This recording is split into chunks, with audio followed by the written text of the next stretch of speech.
Hello, hello, everyone. How are we doing today? Okay, right, we've got. Actually, you know what? Normally, I would have my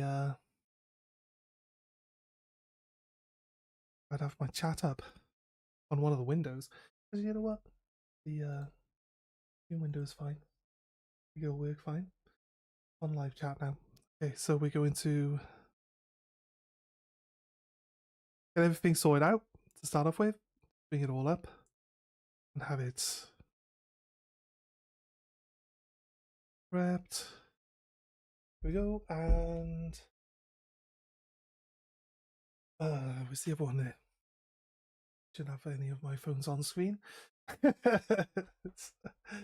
No real reason. I don't think there's a real reason why I don't want any of my like the light. The light is actually looking pretty nice. We've got a white light above. That's why it's so bright from above.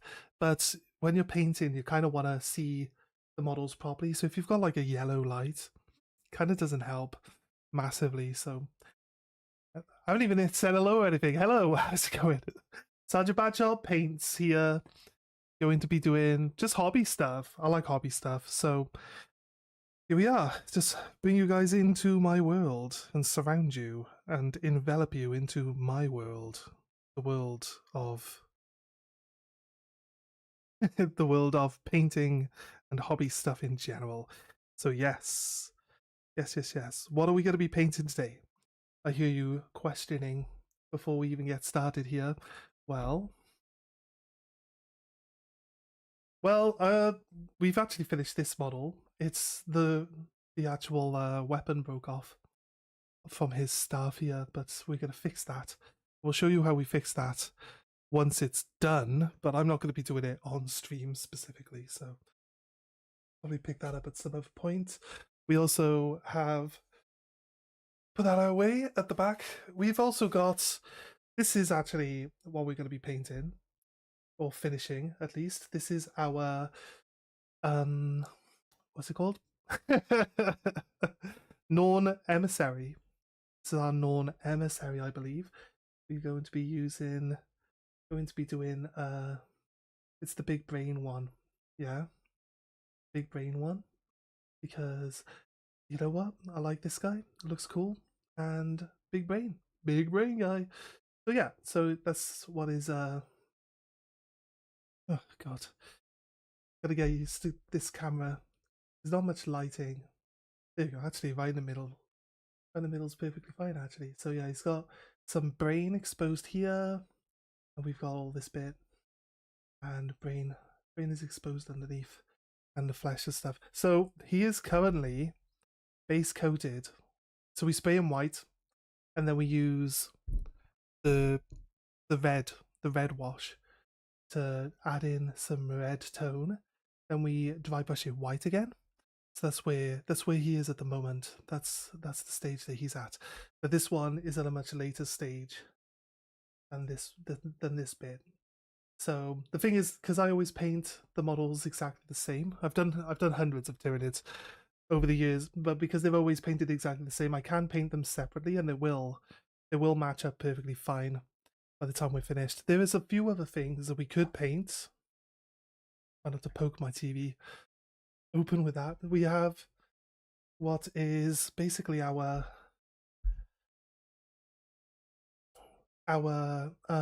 great and clean one here. We've been working on this guy for a while now, but there's just some things I've got like detailing to do on the staff here, right? And then the staff is pretty much done. The hands, the arms are pretty much finished.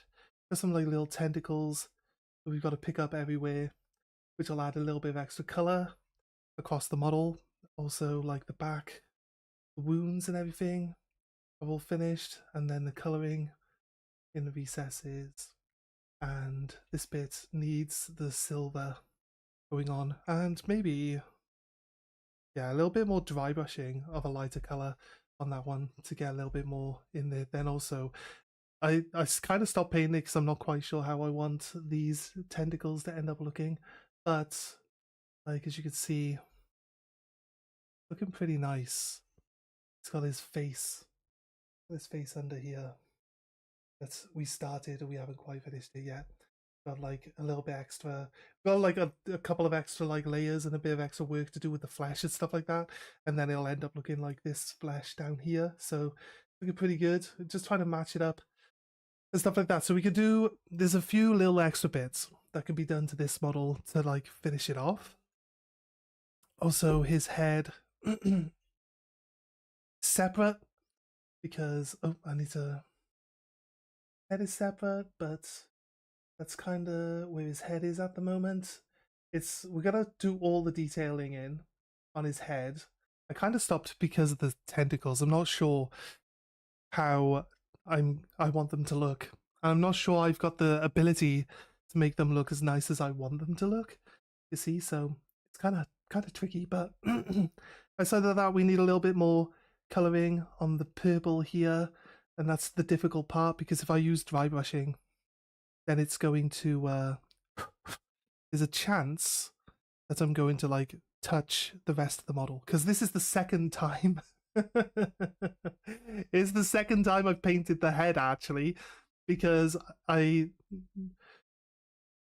did all the purple first and then like I tried to start doing the face, but then like I ruined the purple, and now it's going to be that like the face is finished, but I'm going to paint the purple or finish doing the coloring on the purple, and I'm going to ruin everything else, and then have to go over, like I'll probably ruin these horns, maybe touch the face, then I'll have to like keep touching everything up all the time. So that's what I'm trying to avoid. It's very important that we avoid having to repaint things over and over and over again, right? So yes, what can we do to start with? What's simple, straightforward? I think we can catch the head up of the Tyranid to where the body is. I think we can catch up with that. That's pretty straightforward. We don't need a lot of colors. And that means my paints here. So we need white scar. Problem I have is we haven't really painted for a while, and most of my paints are actually really old now. In terms of Warhammer, like age for like products and how long they last, like my paints are getting old. So, and these tubs are literally designed to not like be very good at keeping your paints airtight, right? I don't know. I'm not going to say it's like done on purpose, but even if you've got one, like look at the lid on this one. The lid on this one is not flat on the thing. The paint gets into the actual well here in the lid and just stops it from closing. Just builds up and builds up, stops it from closing, and then that's it. The lids don't go on properly, and then as soon as the lids don't go on properly, your paints will just dry out. This one actually looked like it wasn't going to be usable, but there it is. It's been recovered just by shaking it a little bit. So worked out all right. Have I got all the colours I need? Got Reichland Flesh Shade. Sorry if I cover. Hey Sab, how you doing, man? Welcome. Are you gonna sit down and paint with me, dude? Gonna sit down and paint with me?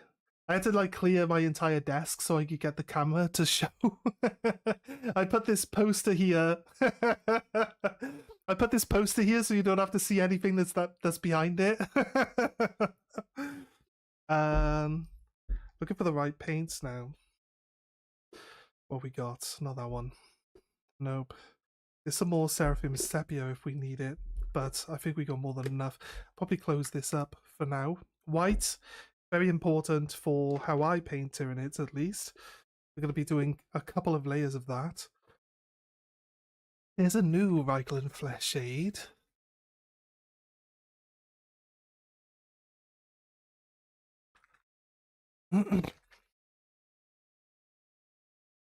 There's a fresh Reichland Flesh Shade if we need it. Here, this is it. The red wash. We have the red wash here. We need a black wash, which is called Null Oil. Do I have a black wash? Should have maybe done this earlier, but gives us time to just talk about stuff. There's a lot of paints in this tub. Not a lot of area and room to put them.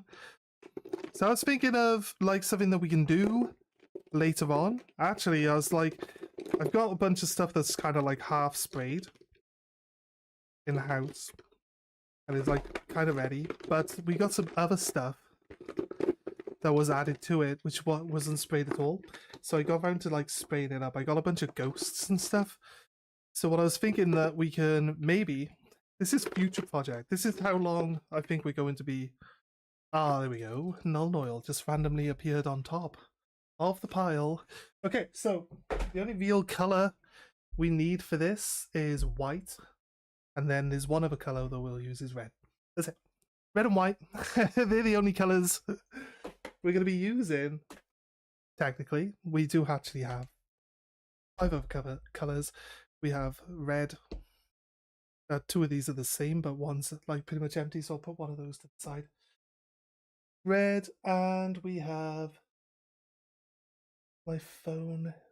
My phone isn't updating chat, but at least I can see you on the screen there. We've got Null Oil, but I don't think we'll need a lot of it. We've got Reichland Fleshade and Seraphim Sepia. Let's actually line those up. You can see all of them. Thinking me moving on the screen was going to be enough to get out of the way of it. That's not how that works. Right. There we go. That is all the colours that we're going to be using for this Tyranid. Right? This Tyranid isn't finished. There are going to be some other colours because this model has some more stuff, more details and stuff on it that some of the other models that we've painted in the past don't have. So we will be using other colours, but because we're going to be getting all the basic stuff done and out of the way first before we touch up any of the smaller details which use other colours, we're going to actually just get these ones out of the way, then we're going to worry about that stuff after. So here we go. Let's get into this one. We have our head. It's already at the first phase of the dry brushing, because we spray it white, then we wash it with the red, then we dry brush it with the white. This is the order that we're going to use the items. Then we use Seraphim Sepia for the third stage. Then we dry brush it with white again. Then we can use Reichland Fleshade for any claws or teeth. And then we use Null Oil. Actually, we use red for the carapace. And then Null Oil on the carapace. Then we dry brush it with red. That's going to be the process there. So let's hope that we can do all right with that. So I'm trying to not be too violently spraying paint and stuff over any other things. Obviously, we've got our model right here. We don't want that to end up getting any splashes on it, so I might move some stuff around, but it comes down to it. Got ourselves a dry rag just in case we need to dry something off quickly. We got some pieces of paper there for the game that we were playing, writing down puzzle quick. Also bring our water in a little bit more. Like I said, we're gonna wash our things out, gonna dry them on the towel. This is what we needed, some really clothy towel, very absorbent but very strong, so we can like use our brush a lot on this without ripping it up.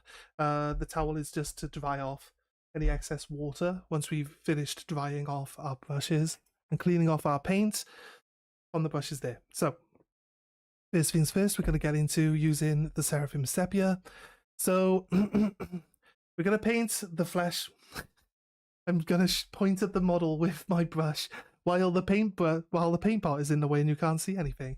So we're going to just colour the flesh in just here across the face. It's just literally going to do this with the brush, right? That's literally it. That's how you paint stuff.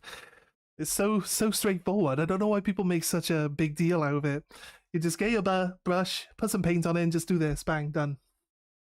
It's that simple. It's that simple. So we're probably going to avoid the brain. I'll show you guys. Probably going to avoid the brain bit. It's going to take a while to get used to pointing and turning based on the camera. I'm watching the camera on the screen, but that's not how it orientates to your hands. So it's going to take a little bit of hand-eye coordination here. And yeah, so we're going to touch the face and the under part of the brain here, maybe the back bit of the brain as well. And then we're going to, actually, it looks like spines on the back bit. We could probably color those in. I don't know if I want to do those red, but they would look pretty cool red. I'll be honest with you. It's going to look tricky, but I think we can do it. I think it's going to look fine. So always shake everything up before you start using it. It's very, very important. Very important indeed. The brain about brain, the brain? The brain about brain and brain, yes. Hey brain, what are we going to do tonight? Same thing we do every night. Absolutely nothing.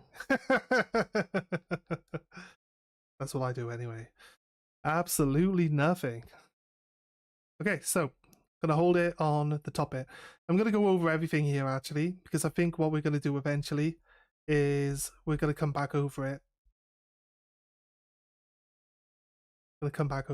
So I think I want a little bit more paint on my brush than what we have there. Here we go. And just put it on. Make sure it gets into all the little recesses. But there isn't really a right or wrong amount to put on here, because we're going to be dry brushing it again anyway. If you end up with too much paint, too heavily concentrated in one area, the white dry brushing should still tame it back down enough that it shouldn't really matter. So yeah, let's go make sure that I've got a good grip on my paint pot. It's going to be hard for me to keep this in shot because I'm left-handed. Unless I set everything up the other side. That'll be fine then, won't it? So yeah, bear with me. Bear with me on this one. I will show you what I'm doing, but it's basically going to just chill out and make sure that we get colours on. But yeah, I won't be painting. Got my dailies to do on Raid. Being user busy and not done it. Oh God! How dare you? how dare you be? What have you? Do you not remember when you signed that contract with Raid, stating that you're going to spend all your time every day doing nothing but Raid? You're breaking your contract, mate. You're a breach of contract. All right, cool. So there we go. From where it was to what it is now. I'll try to get you a good view of it. But first off, always wash your brushes out immediately after using them. Because this is a wash, it's actually very watery. So really all we got to do is just a quick dab in the water and then a dry off on the towel. I think we'll probably go with the kitchen towel initially rather than onto the towel because, to be honest with you, we've had to wash this towel like 5 times to get all the paint out of it, and it still hasn't really. I used to use this, just there's holes in it, so it's not really good as a tea towel anymore. Oh, there we go.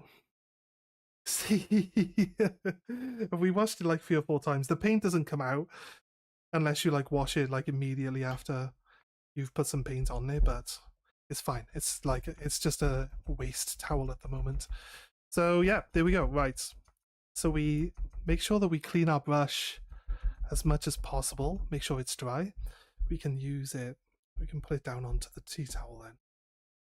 Keep it all right. So realistically, we're going to have to wait for this to dry up or we can go again. But because it's a wash, it shouldn't really take too long.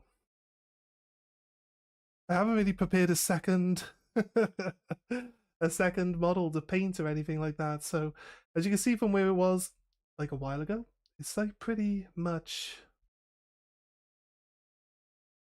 a completely different color now, right?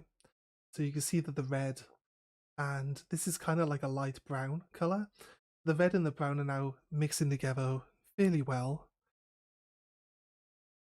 I see like actually there's plenty of different types of details on this bit that can actually really end up looking really nice, and you could paint them differently than what we're going to end up painting them, but should be good.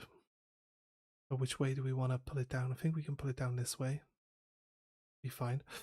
Right, I would have to look for my fancy pink. What colour pink was?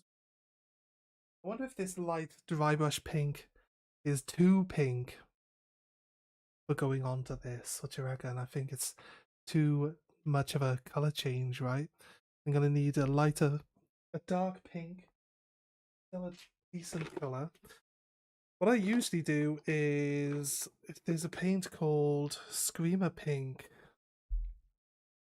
which is this one, and it's pretty dark, but when it goes onto a purple, like it is, it's a very good like go between like a purple and a pink color. I don't have any darker pink colors available. I've only got this one. I'm not sure. I'm not quite sure if doing that is going to be the best thing for us. So I'm going to try my best for a little bit of dry brushing. This is where the kitchen towel comes in really handy.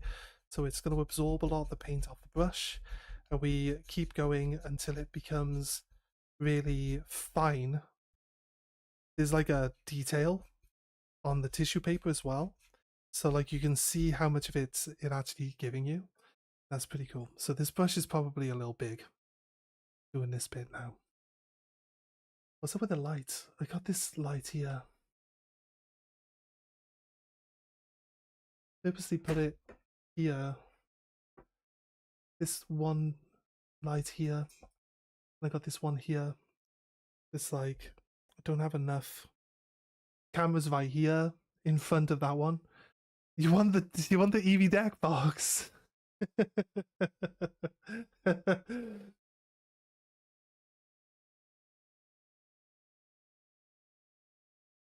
I want it to be. I'll have to try work out how we change the camera up a little bit so that we don't get this shadow. We get this shadow like exactly in the worst place for the shadow to be. It's hard to see. Try move this light a little bit. Try bring it over the camera so that there's no shadow. Give me a moment.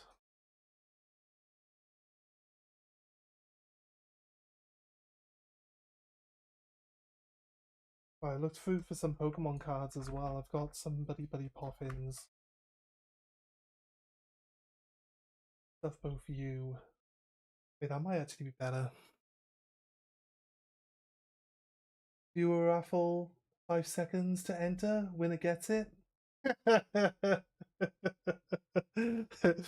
Yeah, okay. Yeah, okay, yeah. Let's start a raffle where only you can enter because you're the only person here. How about that? Let's do that. What's this one look like then? Does this look better? Get all the light on there? I don't know. I feel like it's dark. It's too dark, right? Yeah. It's gonna be like it's really hard for me to hold this and actually show you guys what I'm doing. So here we go. I'm gonna just add some extra color back onto this piece. I'm gonna try to be super careful though. Yeah.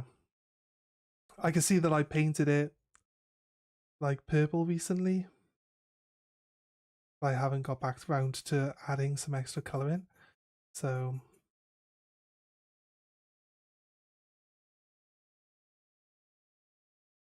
yeah, it's gonna be hard to tell the difference, but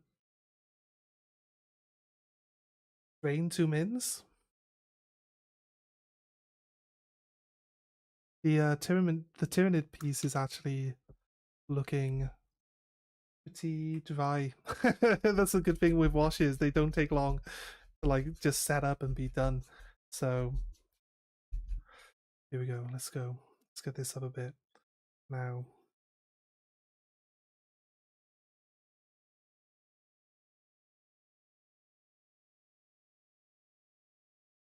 Just adding some color back in.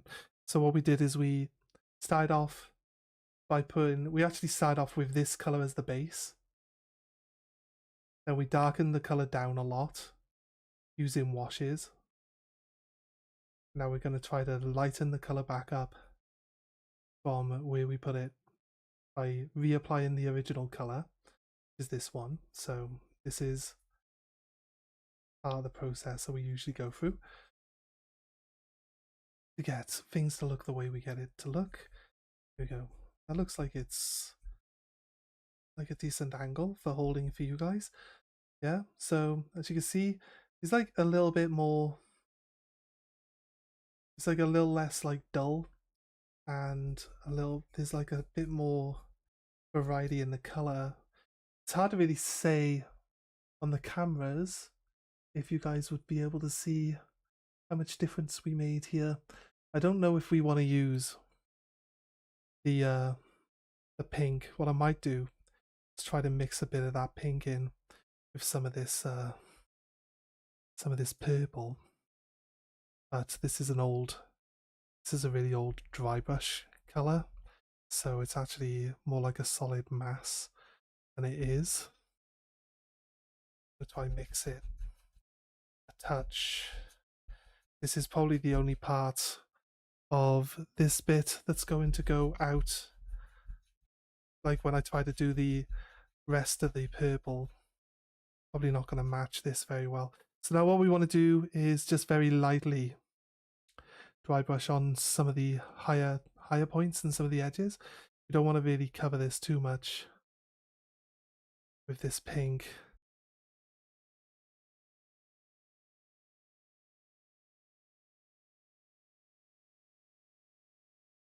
How's it looking? Can I tell if it's any different? Probably not. I can see, actually, you know what? I can see like the lighter pink color coming through a touch. Looking alright, actually.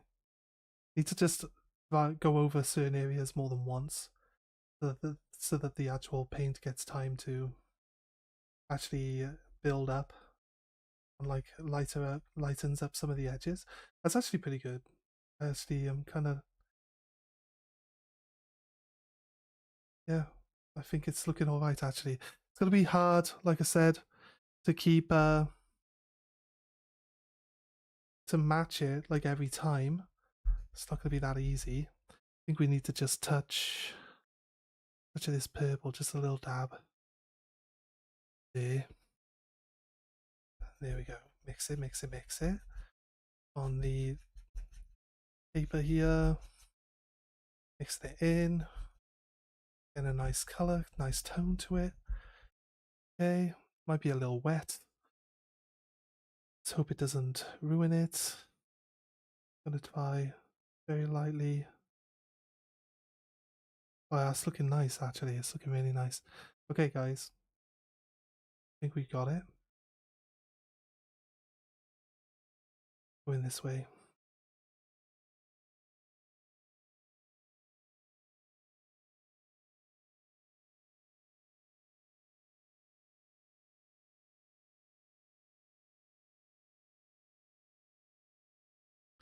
And then a bit more down here. I guess some of these edges. Try not to touch any of the flesh or the horns. I don't know if you guys can see me. Not going to be easy for me to get it on the camera, like I said, because I'm left-handed. So a little bit tricky there. Hope that we can you can see me painting it and we can just show you what the results look like after we're done. That should be enough, right? It should be enough. You guys okay with that? Okay, right, cool. I'm liking the way this is turning out. Said we didn't have a pink color in between those two. The one that we thought was too light and the one that we thought was too dark, right? So blended those two colors together, and you see the pink on the edges here, and this part of his horn you can see under his mask or his hood, and then obviously these lines here, very light extra lines coming in there.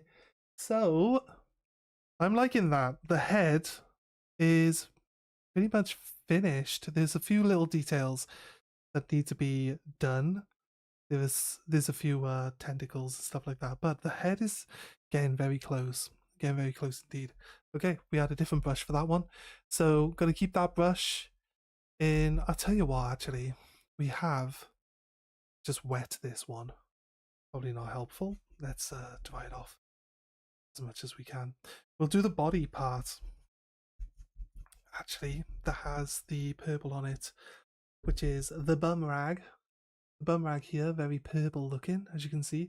I have dry brushed this with the base color purple already previously, but we're going to quickly redo that. Right, it's going to need to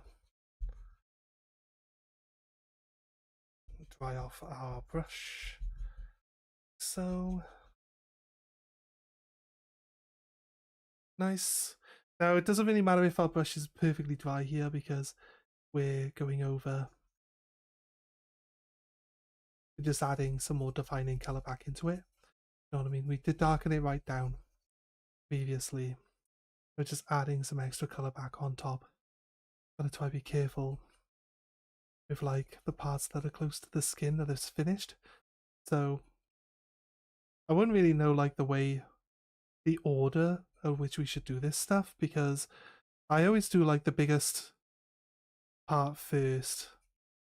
So I always tend to do like skin, flesh, and then I do the smaller stuff you got to be a bit more delicate with afterwards. So it can be a bit like trying to be very delicate, and I usually use really large brushes to do delicate work as well. Who knows? Who knows? It'll end up all right, hopefully. It'll end up all right. That's what we're hoping for anyway. Right, okay. Maybe a little bit too much of this pink this time. Gonna need to make sure that we mix it in well, that it ends up looking a touch of the dark purple. Just a little tap on the edge of the brush there, mix this in. That's more like it, okay.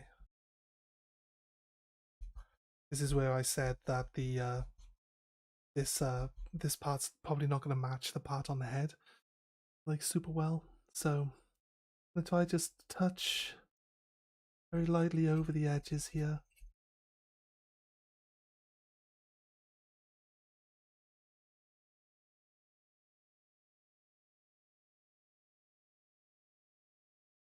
Okay, it's looking good.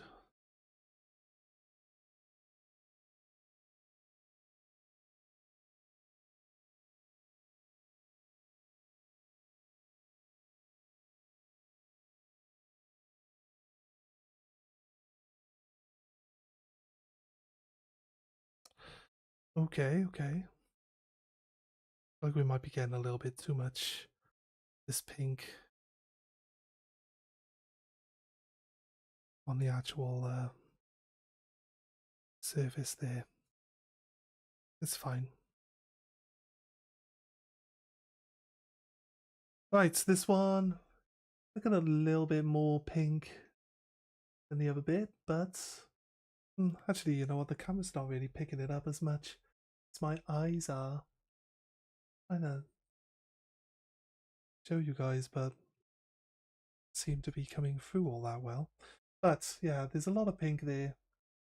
You can see it was like really purple earlier, and now it's not super purple. This is kind of like, some people would come back in with like a brush and just like do all the edges like a solid color, but I don't generally do that.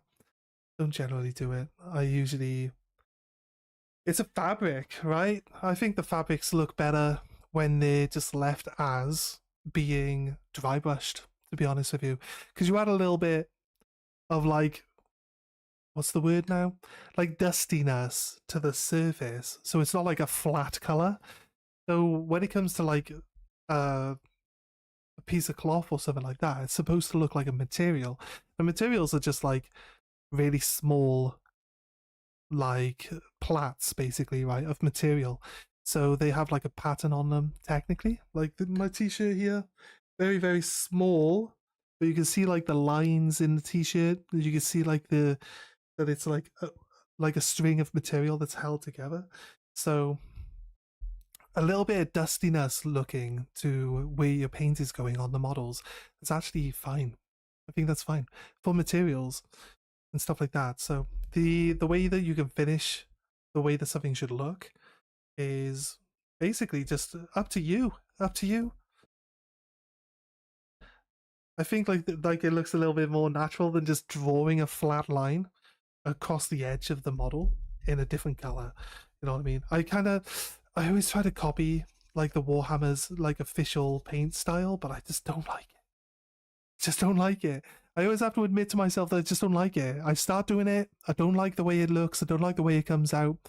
It's just like, just don't like it. I gotta just do it the way I do it, even though that's not as good as they would tell you that it looks. But if it looks really good for you, then that's all that really matters, right? It's all that really matters. So, yes, here we are.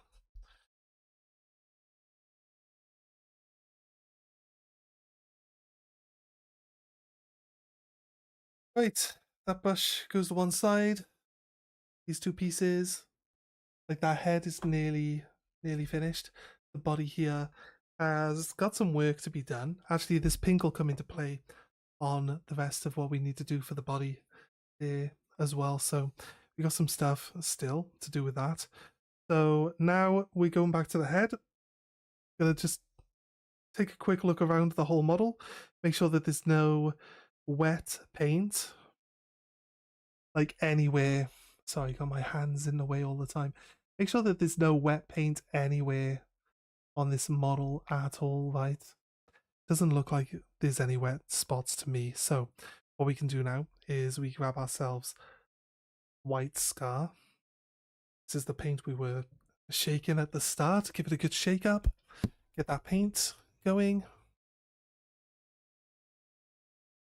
And we are going to set up our dry brush, maybe a little bit more paint. Make sure you try to get the paint on all your bristles. That's the important part of the dry brushing process. Make sure all your bristles have paint on it, but obviously you're going to be trying to remove as much of that paint as possible. You don't want it to be too wet. If you put it on too wet, you could tell straight away whether it's going on right or not. Because if you get it just right, it'll go on like a powdery color, like a powdery white, and it'll just touch all of these raised edges. You see this detail, the lines across the neck, each of the ridges coming up is going to be more prominent, more white than the rest. Most of the detail in the face, like the teeth, are going to come back into being white. Most of the detail here is going to end up being white again. So again, we'll start off at the back. So we're going to just brush very lightly like this. So I like to start my motion like way off in the distance and slowly come in. I don't know why I do that, but I don't know. It just gets me used to the I try to get the motion right before I actually start touching the model, you know. So all the bits that are gonna be shadowy will stay shadowy. All of the bits we want to be white will go white, and we don't need to go too crazy. We're only very lightly push it on the model, and there we go. Right. It's fast and it's pretty straightforward, and it adds a lot of detail. Make sure we get this, like, whatever it is, mandible, part of his mandible, I guess. Make sure that we get this properly colored, because it's going to be going flesh tone, or stay in flesh tone, whatever. There we go. That's mostly, as you can see now, some extra color in there. Right, with the light where it is now, we got,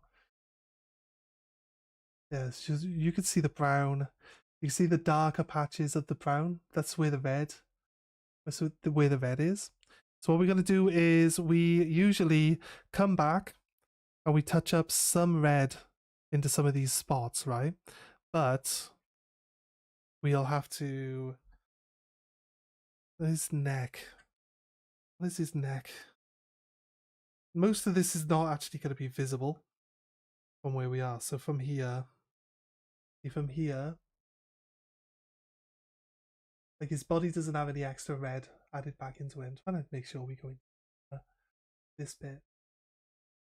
Yeah, I also like, there's no specific spot or like angle that this head is supposed to glue into the neck hole. So it's like, it's hard to really tell where the head is in the right position to get this, like, you know, looking right. But yeah, that's good. We got some extra, we can put some extra detail on. Oh, his head fell off. We're gonna do some extra red, I think mainly around the face, and I'd like to say like maybe these pieces coming down the neck can be, you can't really see them properly there, but there's some like, there's like scales here on the neck. Now, if we wanted to do those the same color as these, that's going to be difficult. But what I could do is just give them the red wash and the black, and then maybe try to lightly touch them with a dry brush. We're going to ruin everything if we do that. So I think we might just... Hard to say. It's hard to say. Like, honestly, it's really hard to say what the right choice is there. But we can actually come straight in from the dry brushing now with some red wash and a very small brush. Let's grab ourselves a small brush. Here, here's our fin. Here's our fin brush. You can see the end of it there. Our finger. Use our red wash now. Come back in with... I'm gonna just pick out some of the details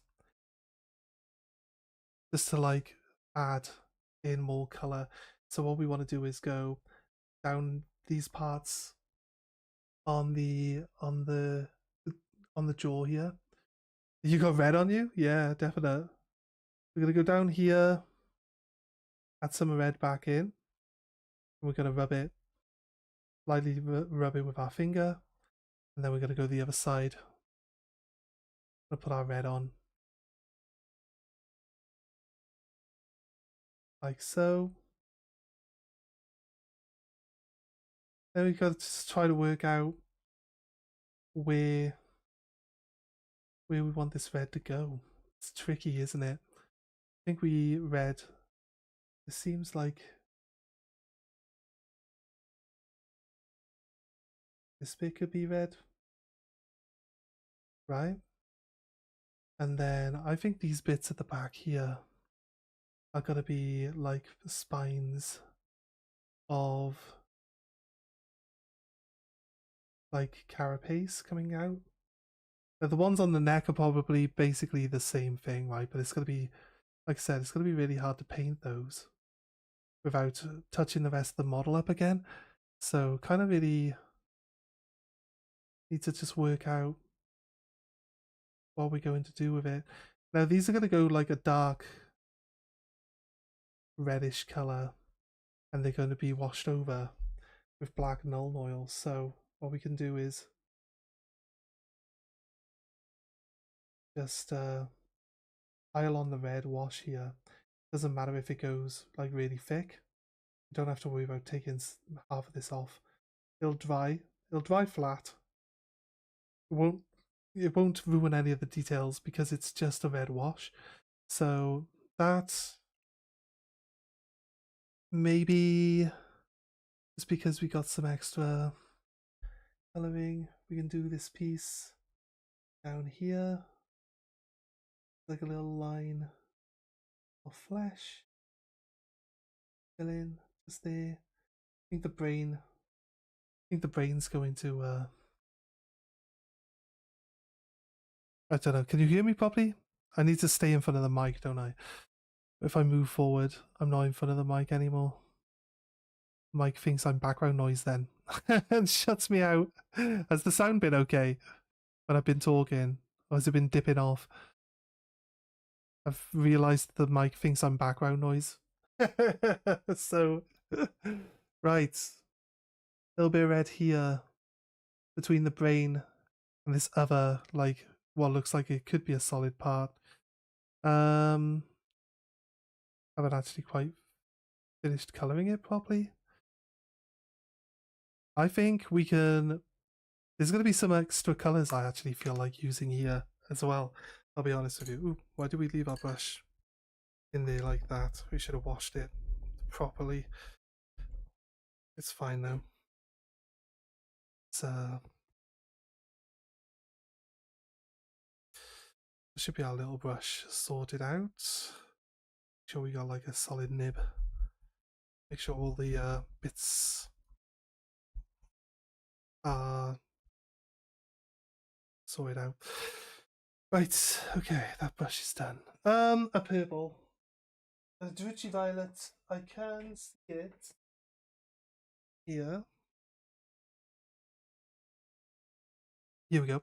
We're going to add in some of these extra details, and it's not necessarily going to be something that we're going to be able to really see when we're finished with the model, but I want to just have them there just because they will add like that little bit of extra detail if people do notice it, you know what I mean? So here we go. Just going to throw in some purple here as well. So the good thing about this is that it's all about just subtle colors. We're not trying to put too much color in, not trying to overwhelm any of it with any specific colors and stuff like that. We're trying to put too much of any color anywhere specifically. So there's no solid colors coming through. They should be pretty nice, really. Kind of like pastel. Should be kind of pastel color for most of the work here. And I think we go across this bit.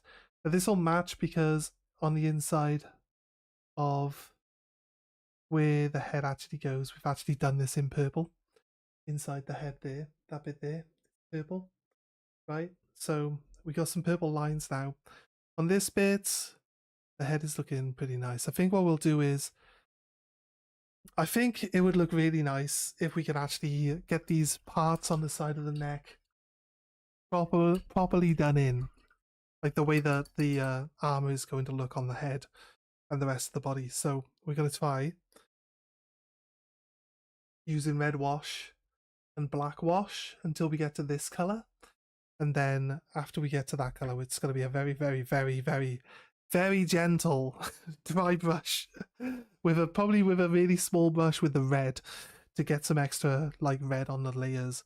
But we'll see. A lot of this work now is going to be small little delicate work with a brush just to like add in colors, and yeah, it should be all right. Should be all right. Let's go. Red here. Going to... The thing is, like, the more red I can put on this piece now, like, the less layers of red and black I'll have to put on it later. So just...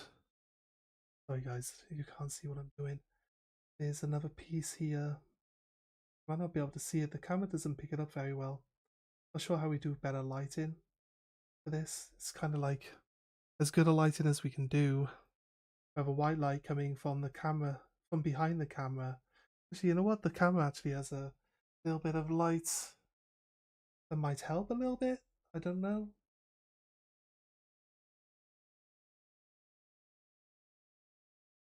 Camera itself has a little light on it that might help us to just illuminate it a little better for the picture.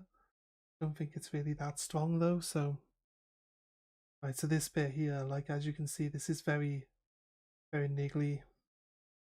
Have to be very careful not to touch the rest of the flesh that's already finished. Hey, a subscriber, thank you. Thank you very much for the subscribe. We just do general hobby stuff. Appreciate you being here. So yeah, here. Oh shit. I haven't touched it. I just went and just jabbed the brush while I was looking at the camera to check that I was pointing in the right direction. So we can fix this. We just dab loads of water on. Then we dry our brush off. We scoop all the water out. Like so. There we go. Nothing. There's no more problems there. We're going to use the kitchen towel, soak up as much of this water as possible now.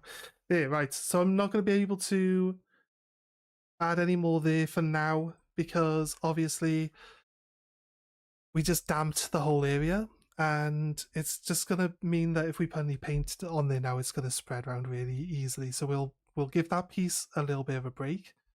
We'll move on to another piece entirely. What we'll do then, we'll show you guys how the carapace is going to get painted. We're basically just going to dry brush this now. I've already done all the prep work to like darken down the colors.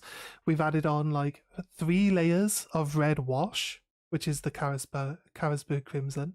3 layers of that, and then on top of that, we've done 3 layers of Nuln Oil. Now, old saying is like 3 thin coats. Now, the washes are basically already prepared paint for thin coats. So as long as you just cover it and you don't like completely splash the whole model with the paint, you should be okay. But like just really just doing what it is you need to do. So, do we have another dry brush? Do we have a third one? I've got one that's in green. So we'll probably use the purple one because the red and the purple aren't really that far apart. Now the red that we're going to use is Evil Sun's Scarlet. Evil Sun's Scarlet, which is a little darker than the one I usually use, right? It's just a touch darker. So what we usually do is I usually use, I think in the older models, I can go grab one actually. I think in the older models we have we're using Wild Rider. Wild Rider Red is more of an orange color than a natural red color, but when we put it on top of this blend of washes, drop my brush on the floor. When we use it in this blend of colors, it goes a little darker. It doesn't really look super orange. It looks a pretty nice red actually. So yeah, but we're going to be using Scarlet instead this time because I think it just gives us like, it's a better like color. It's a darker red, and considering that our carapace is like already like a dark red color, if anything we could always come and give a very light dry brush of Wild Rider after this red has been finished. So trying to not go over a different color on this piece of towel at the moment. Right, okay, cool. So like I said, the actual color of the actual texture of the towel itself can give us a rough idea of how much dry brushing it's going to give us. Look, so we do this. You see that it's only very lightly. So we could do a few passes and then it eventually fills in the thing. So that's really what we're looking for. So be super careful. It's probably not gonna. I gotta do the back first. And then we'll show you like the comparison then. And you'll be surprised at how the dry brush here will really, really thicken how the color looks. We'll show you the one side and then show you this side after we're done. And you'll see that the black starts to go like blacker and the red starts to get a lot redder. So we'll see the comparison there once we're done. And normally I would say that most people would probably see this stage that I'm going to do the carapace to now as being like half done. It's being half finished, right? I'm not very good at drawing the lines that usually accompany a Tyranid carapace. So I generally tend to leave it where we are at this point. I'm going to do the inside bit because while my brush is ready, I might as well do it. So here we go. Down the inside. Try not to go too hard on these top edges here. Oh, sorry, on these top edges here, because I don't want to rub off. I don't want to rub off any paint. I just want to add paint to it. I'm gonna try. Might as well get some down there as well while we're at it. In this one foul movement. Okay, cool. Let's get this middle section a little bit. Is it going to cover properly? It looks fine. Right? Are you going to be saying to yourself, well, there's some extra detail in this middle section as well. You can't just dry brush over everything like this. But to be honest with you, until we actually focus on that bit, it's not going to be that big a deal. So we're just getting the carapace sorted, and then we'll have to just be really super careful filling in the rest of the details on the inside of this model. So there we have it. Look at that red. That red, and then we will show you the other side. See how it looks kind of like see-through, but it doesn't really look like super well like a full color, right? It's very kind of like, I don't know, kind of dull, kind of, you could see some white coming through. You've got like some definite lines and stuff. You see the white, yeah? You guys can see the white? And then yeah, when we just add the red to it, look how much difference it makes. Look at the difference that is. I get some more light on it. You guys, yeah, you can see, compare this bit here. This bit here now. So nice. Look how much nicer that red looks. It's already blended. That's why the dry brushing, that's why just like washing and dry brushes are so strong with these models. These models just look great. Like, I love Tyranids because they're so, like, you can paint them in such a way that they seem complicated, but they're really not. They're so good. When it comes to like Space Marines and stuff like that, Space Marines are pretty straightforward too, but it's really hard. I find it really hard to make a Space Marine look nice, especially if they're in black, because like you can dry brush them with like a dark gray, and then you can like try to highlight some of their edges with a slightly lighter gray, but it's a lot of work. It's a lot of work just for a Space Marine. And the problem is like every model is a Space Marine. Therefore, every model has to be like at the top of its game. Like you can't just half-ass paint a Space Marine just because this guy's only got a bolter. He looks exactly like all the other guys, so you have to paint them all to the same standard. What do you reckon? I think maybe that's a bit harsh of a judgment on the Space Marines, but like forcing you to paint every model to the best of your ability, there's nothing wrong with that. Actually. Actually, should probably be encouraged. We should probably encourage that behavior. 100% accurate? Yeah.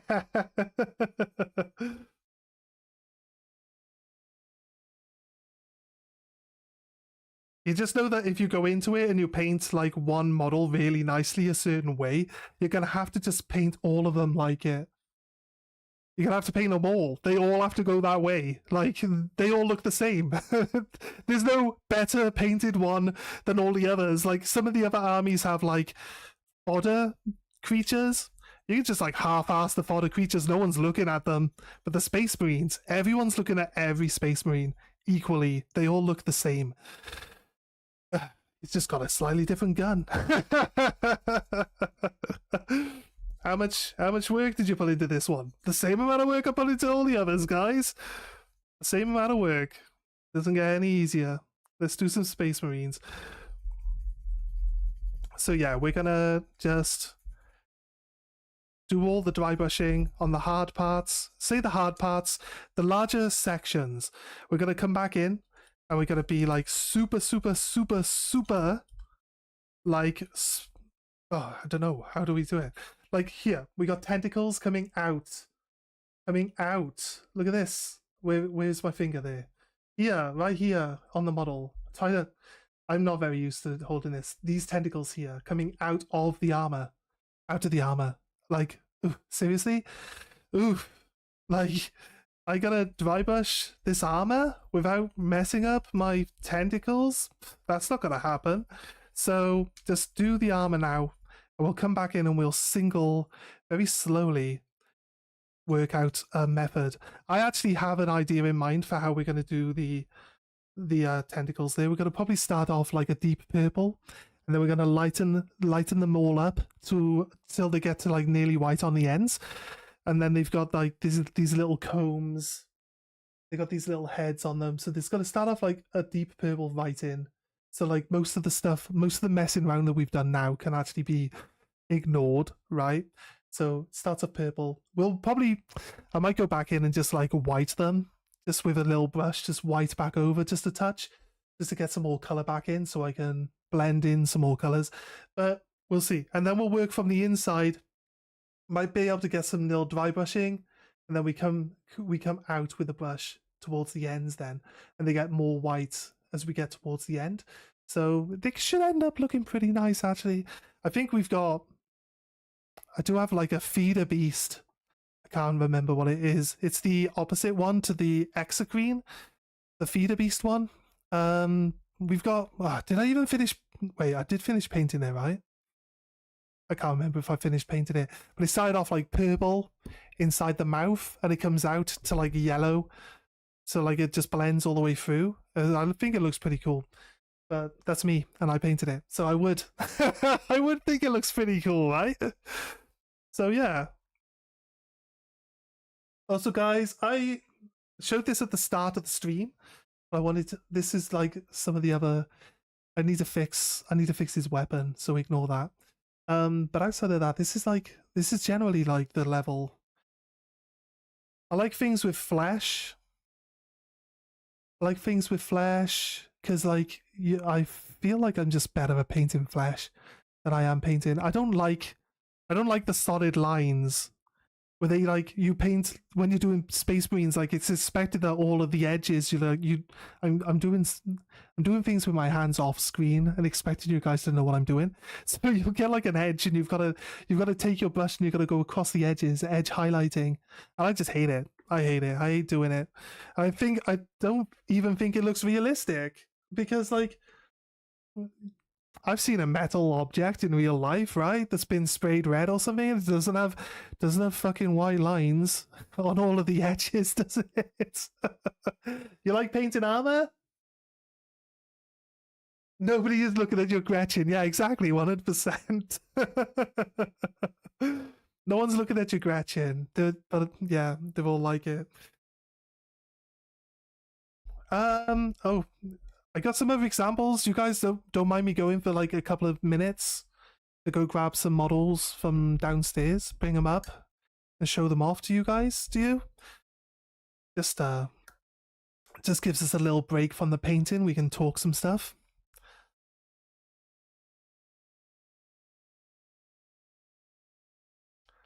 I asked the question, but I'm probably not going to hang around long enough to wait for the answer.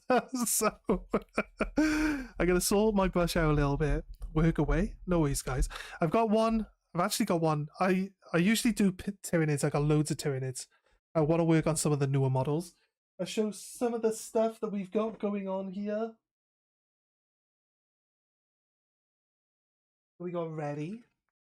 The things that you guys can look forward to seeing us paint on the channel. It's more Tyranids anyway, guys, right? It's definitely more Tyranids. So, obviously, like, there's been a few new models added to Tyranids. Not super recently, but recently enough. Like, I bought these when they came out, when Leviathan came out. So we have the Screamer, the actual new Screamer Killer model there. That's gonna look amazing. It's so, like, open and wide, and it's got so many different like areas that you can add some nice little details onto. That's gonna look amazing, right? Then we have the winged Prime. I was making my own converted versions of these before they actually brought this model out, and I'll be honest with you, its legs, its wings are kind of like enclosing his body, so we're gonna paint them separately and then add them on afterwards. But his wings are kind of like, what is his wing? How does his wings go? Like this? Like this? Is that the wrong wing? It's probably the wrong wing.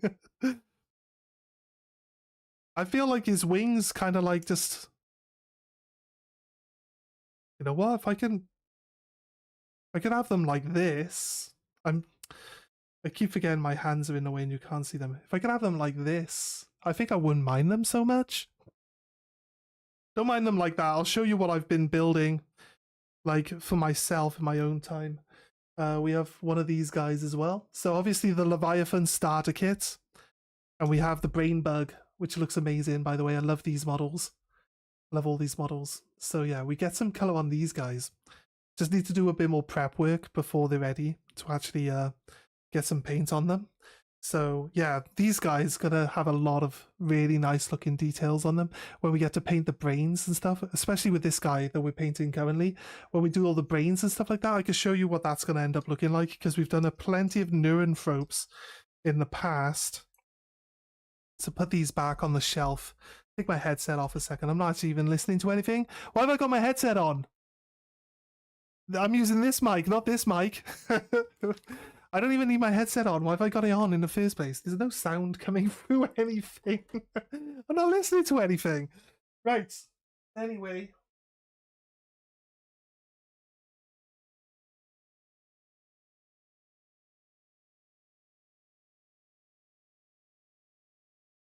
So basically, this is one of our finished Tyranids. This is one of the first few Tyranids. I've put some stuff down on the desk now and it's all in the way. But here, the Hive Tyrant. Flying Hive Tyrant with Devourers. The best Hive Tyrant you can get. At least while Devourers were good. Back in the day. I don't think Devourers are as good now as they were.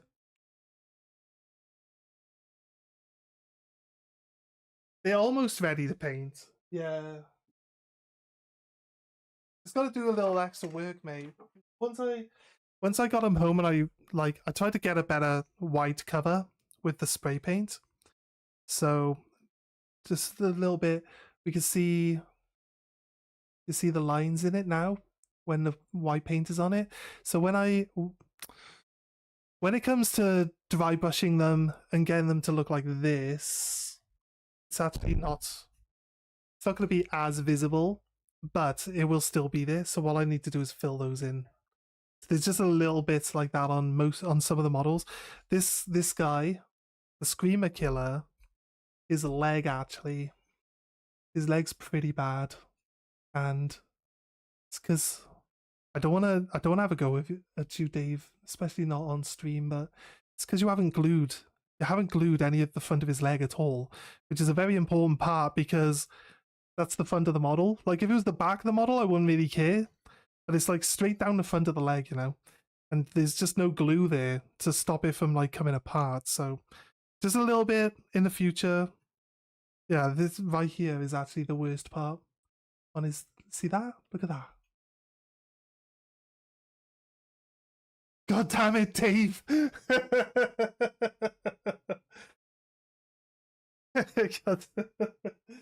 So yeah, not having a go, you Dave, or anything. I appreciate you putting the models together for me, obviously. But just need to like fill them in a little bit. And also then, so yeah, we can show you this one. This is what our guys usually end up looking like. This one was painted ages ago. You can tell I painted it ages ago because all of my models now have their bases done before I finish them. So, and this one doesn't have his base done, but this is what they generally tend to end up looking like. I've got some conversions. They're in this box right here, actually. My Tyranids are always used close by. Oh, God. They're in the box that's underneath my PlayStation. I had a can.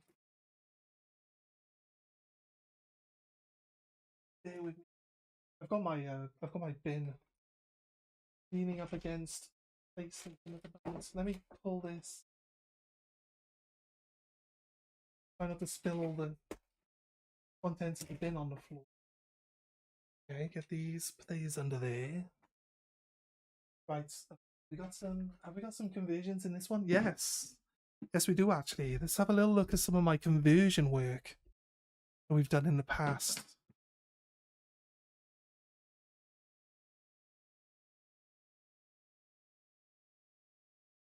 So, we have... Oh, this one's actually coming loose from his base. We have the Spider Tyrant. I need a bigger base, really, to be honest with you. It's actually coming loose from its base now. But dual claws and dual devourers, because devourers are the best gun. And I won't share anything else from it. I have 69,000 points worth of... I don't think it's that much. Actually, you know what? I don't play the game, so I don't know how many points I've got. Okay, let's bring some of it. Let's bring some of it out then. This is one box. We've got Screamer Killer. I used to like Carnifexes while they were like bio creatures, and you could like add the different stuff that you wanted on them across the board, right? So we got this one with the claws, and he's got the tusks, and he's got the tail, like he's got the big thumper tail. So it's like he would get like a lot of extra attacks on the charge, and he would be able to smash through vehicles really easily. And we got this one who had enhanced senses. He's got a venom cannon and 2 lots of devourers. So like you could just build him. This guy would just hang back, do a heavy weapon shot into your vehicle while shooting loads and loads of little shotguns at anyone who got near him. And then there was this guy who had regeneration. He had crushing claws for the bigger vehicles. He's got Siphon talons for ripping through large groups of people. And that's like, they're basically obsolete in the game now, right? You don't even get a chance to do anything with them. So we got our Exocrine here as well. These guys are pretty sweet. I like the long range artillery that they have nowadays. It's always very nice. I've enjoyed it. And also, this guy was broken as well, to be honest with you, because you surround it with spore mines that it can poop out every turn. And then it's got basically 5 last cannons attached to it. So it shoots, this is a building, so it just shoots its last cannons every turn in all directions, just demolishing stuff. Massive damage outputs on that thing. That was crazy. But yeah, this guy maybe need to work out his base a bit better, but this is the theme of the conversions there. They're all going to be spider creatures, spider conversions. Let's grab the lid and pull the next box up. A little bit of a break from painting. Go through some of the models with you guys. I actually did this one was actually for a painting competition, which I entered. You should try to make sure that you guys can see it on the screen. But looking at the screen, this is the Democarian. You might know it. So can we move? Trying to move the light. I'll just move the light. I'll just hold the light. I don't know if that helps. Where's the best way to light it? From below. Better to light it from below, right? Democarian. I don't like to touch it just in case I break stuff on it. But yeah. We got these dead Space Marines. These are the metal ones. It cost me a fortune to find and buy these metal Space Marines for the base. Needed something that would help weigh it down as well, because it's kind of like a big model. And yeah, we painted this guy's awesome looking. I like this guy. One of his tendrils have broken off. It keeps breaking off. I can't. It's been re-glued back on so many times. We're gonna need to like pin it or something, but it's very thin, spindly. It's not It's falling off. It keeps falling off. That's the bit that sucks about a small part on a model. Once it goes, it's gone. But yeah, that one's pretty cool. I like this thing. This thing's cool.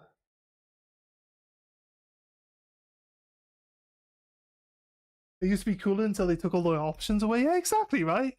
I thought the whole thing with Tyranids was they're like bio creatures. They like have a lot of variety. So like you could buy a bunch of the same model and they would just, you could like build them all differently, multiple different ways, and they would all still be pretty good and usable in different ways and stuff. So trying to get the light back. Good decent spot. This one's not very good for the light because yeah, they're supposed to adapt to each enemy. So yeah, it makes sense. 100%. That's back when the game used to be really fun, where you could just build.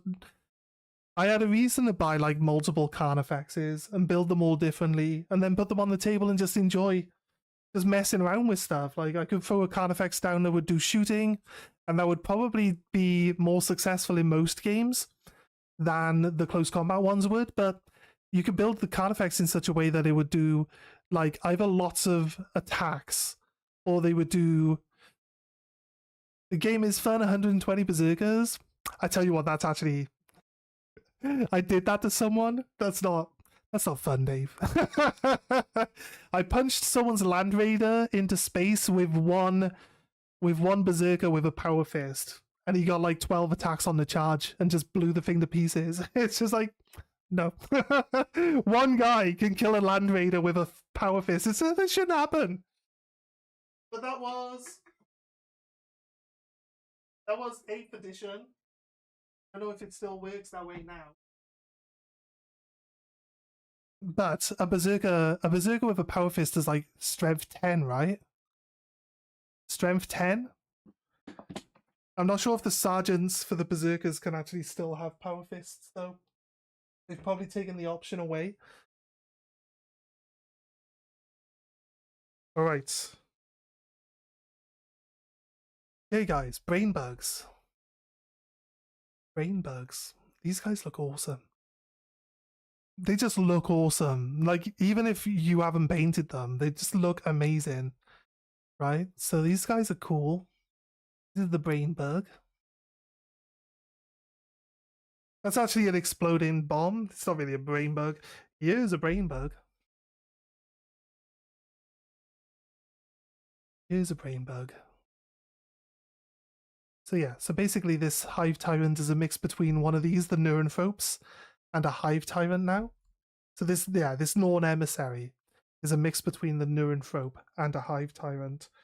We have here a metal Lictor. I think the new ones are still pretty much the same size, so I have no reason to buy any new Lictors because I got plenty of metal ones. This guy, I liked this guy when he came out.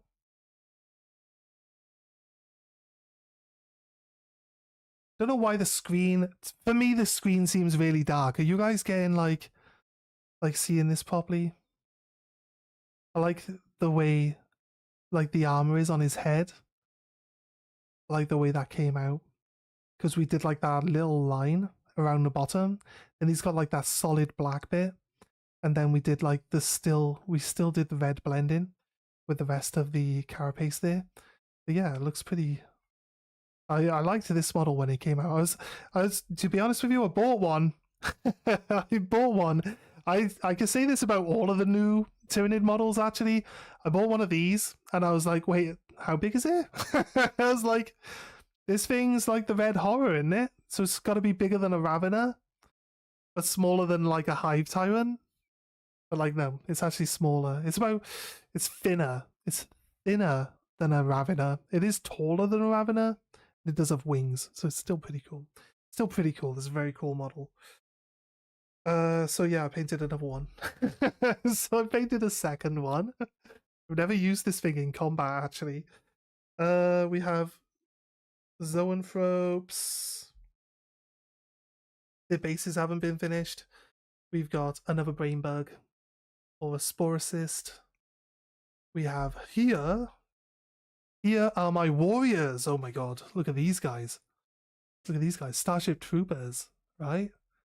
Starship Trooper. Look how nice these. Oh my god. Now I'm zooming in with the camera and having a proper look. I mean, I know how nice these guys look, right? Look how nice. Look how nice that blends, though. The body with the legs. You'd think that Games Workshop would make these like this, right? They don't even seem out of place. Its body length is just the right length. It can still have its arms in without any real hassle there.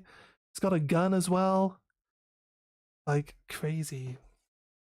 So I got a whole massive unit of these guys. And I've got some primes as well. So we wanted to compare. Here's the Venom Phobe. It's got like his poison sacs on his head. Could have maybe done a different color other than purple. The little tendrils there start off purple and get lighter as we go down. That's what we're talking about with the back of this Norn emissary. So little parts, these are little parts of other models that we've painted are going to be the inspiration towards how the parts that mix together into the Norn emissary is going to be, you know. Right, where's my prime? There's my prime. Wait, I got a winged prime. I got a winged prime as well somewhere. Where's my winged prime? Maybe in a different box? The winged prime is in a different box. It's like the princess is in a different castle. You'll find your winged prime, but he's in a different box at the moment. Neuronthrope.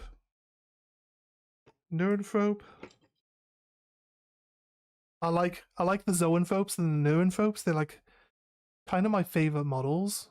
So I would like to do a conversion of a Neuronthrope at some point, but I can't work out how we would throw one together, you know? Your vampire's in another coffin. Hey, Vampire Survivor. We know that one well.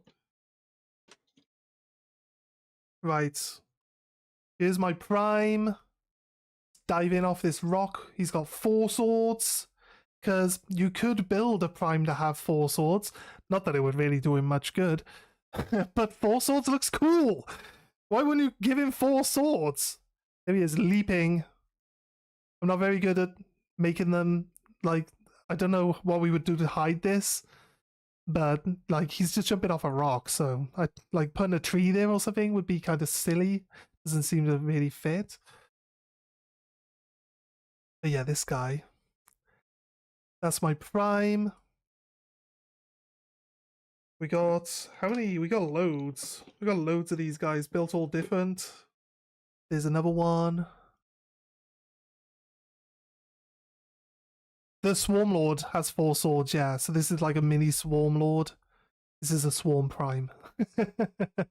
We've got the one with the Venom Cannon. That's like he's got like a mini Venom Cannon. Or is that a Devourer? He's got a Devourer there, actually. I think the Venom Cannon is like, well, yeah, we do have a Venom Cannon's like too big. Like the Venom Cannon is like, you know, it's got the overcompensator. It's like, what's this guy got a Venom Cannon for? It's like the entire length of his body. Like that guy gets all the girls because they know, they just know. We have our this is the patriarch, right? From specifically this one is the Brood Lord, but for the cultists, right? The Gene Stealer cultists. This is the Brood Lord for them specifically, but you could just use him as a Brood Lord. Sorry, I'm trying to just find some space so we can show you him properly. There he is. He's on his pipe. Try to put some like rust effect on the pipe and stuff as well. Looks better to the eye than the camera's not really picking it up very well. Looks a little bit better to the eye there. But yeah, this guy, pretty cool. I like this guy too. He's got a Space Marine helmet. I gave him a red helmet because I don't really have any people that I play against with Space Marines all that much. So red one seemed to be pretty much the only really one that we wanted to do. Just thought the red one would look cool. This is another prime, another spider prime. He's got the lash whip and the bone sword. This one and if they've got arms, they're always rending claw arms. I always use the really big rending claw arms. I like those. Actually, they're not the stupidly oversized ones that you used to get on like the old school warrior models, but some of the old school warrior pieces are just too oversized. They got like a massive pair of arms that doesn't even like fit well with the body. Like when you get some of the old sprues, if you've ever had the old sprues for warriors, you'll know exactly what I'm talking about. They've got stupidly massive arms for no reason whatsoever. Completely out of place with everything else in there. So, yes. Did I ever paint any of my winged ones? I'm going to have to find the winged ones. Because I was obsessed with building winged, like the spider primes with wings. Believe he had 4 sets. No, not 4 sets of wings. 2 sets of wings. 4 sets of wings? It'd be like that guy getting into the car with on something about Mary, where he's like, I'll make a video 6-minute abs. It's like, what if someone comes up with 4-minute abs? It's like, not 4-minute abs. It's like, he's got 4 sets of wings. No, you can't. You can't have that many wings. It doesn't work.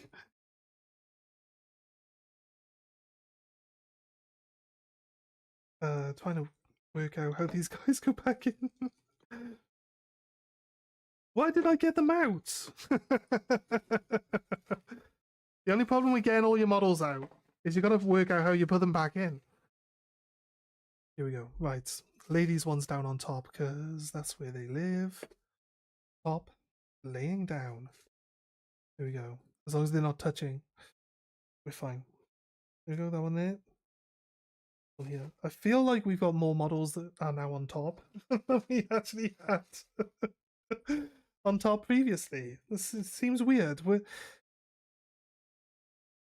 put all the Tyranids back in the box until the box was full at the bottom row, and we've got twice as many Tyranids now laying down on top on the next layer than what we even had to begin with. How does that work? Right, so I'm gonna try find.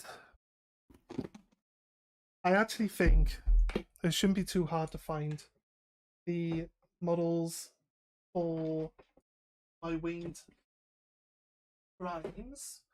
Sorry, trying to concentrate on not like destroying the layout of that box. I'll put it back in the.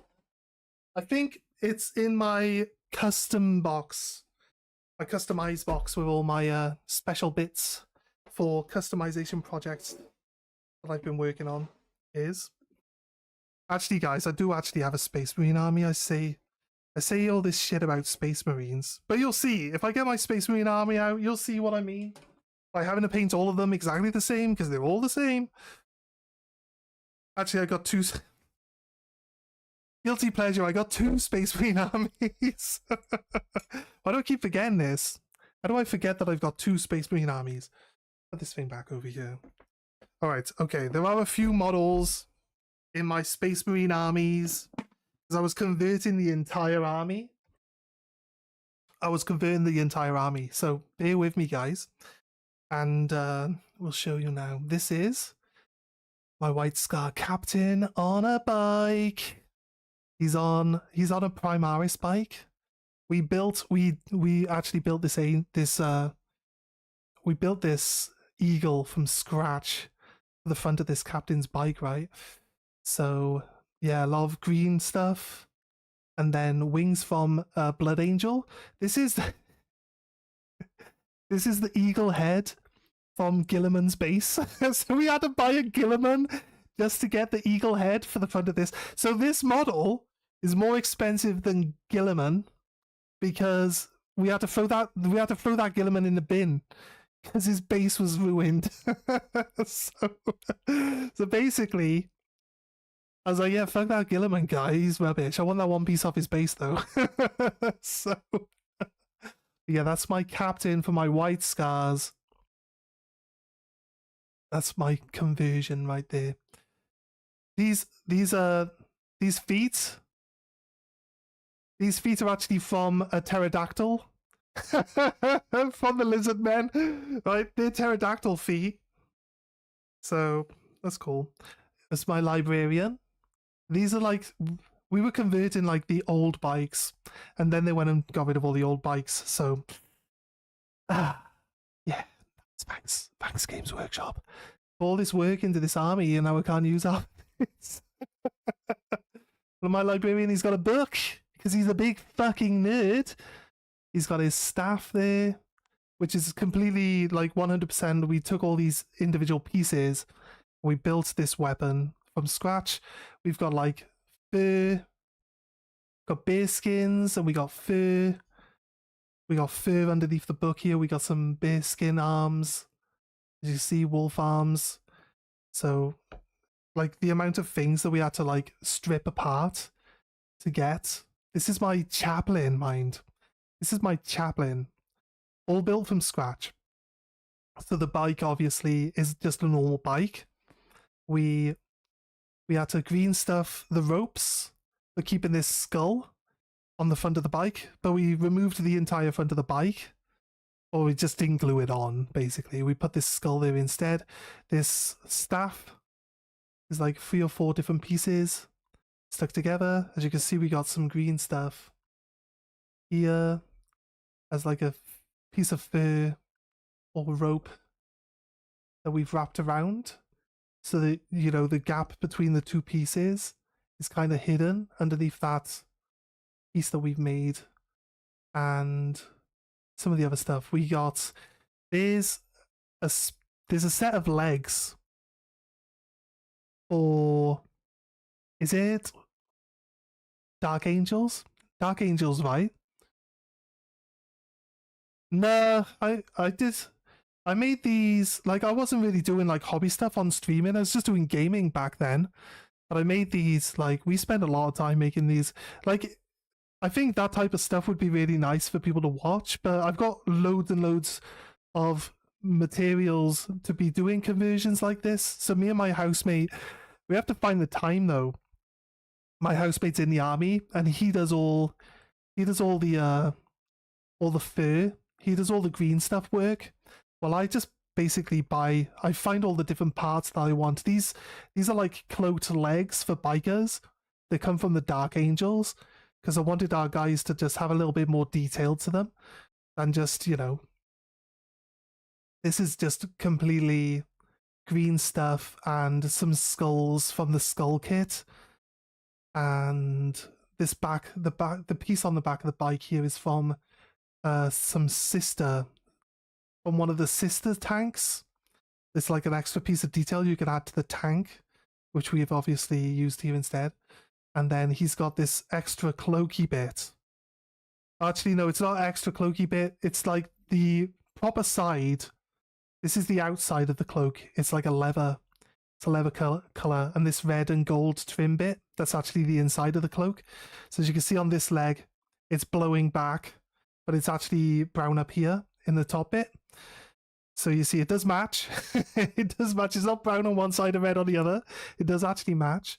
And he's got this charm. As you can see, the Thunderbolt charm here on this like tied bracelet. That's all. This is all entirely green stuffed as well.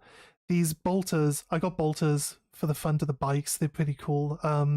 They come from something. There's supposed to be, there's a set of bolters that come as 2 parts, 2 halves, like this, and you're supposed to glue them together like this. But we can glue them either side of a bike, and they're basically these. It would be one bolter that's glued together in the middle, but we just glue them either side of the bike wheel. That adds some extra, because they get extra guns. like the characters. So I feel like it makes sense that the guns would just be like mounted on the bike and not like in their hands. Like they got like two storm bolters in their hands. It doesn't make any sense. But they bike having guns on them. Now that does make sense. This is our sergeant. He's got a power fist. And oh, this is the guy. He's got his sheath here. He's got a shield. This is the guy from the Death Watch. This is the Death Watch guy. He's actually got a proper White Scar bike. As you can see, his White Scar bike is... He's got all this actual detail that's actually on the bike itself. So much nicer than any of the details we actually add on to the bike ourselves. So something you'll notice with some of the White Scar ones is they give you the symbols. Like, you see this side? The symbol here, I'm not sure how easily that's going to be picked up on the actual thing. Oh, you can see it just there. So the symbol here, see the Thunderbolt is pointed in this direction, right? And then when we flip him over, the Thunderbolt is still pointing in this direction. Now, when it comes to when it's actually built onto the model, it's kind of okay. But when we'll see on the normal bikes, when you actually put the transfers on, like here, did the transfers here at the front of the bike. See how it like fits? It's kind of janky there, really, right? But if we flip it over, like fits. It fits perfectly fine. You see, so it fits one side. The other side it looks a little bit janky, but you know, it is what it is. We did a lot of converting. These are my White Scars though. They look awesome, if I do say so myself. It's hard to make white look nice when you're painting them, but the contrast really gives you that subtlety on top of, if you just contrast on top of white and then dry brush, like it gives you such a nice tone change and consistency that it just makes a massive difference. It makes the white so much easier to work with and just look really nice. I got some guys actually. Here we go. So I do like the new models as well. So this is my little Dune buggy, the Mario Kart Double Dash. And have I got one of the cool leaning guys here? He's leaning his bike over and he's right. So we got one that looks a bit better than this one. But the whole idea was that he's like digging his chainsword into the floor and he's revving. And he's like giving himself like a speed boost with his chainsword. Like, I don't know if that works physically, but it sounds cool as fuck, right? So that's what he's doing. He's using his chainsword to give himself a boost to make him go faster. But yeah, we got loads. We got loads of bikes. So let's get all these out so I can show you the third layer in this box of my White Scars.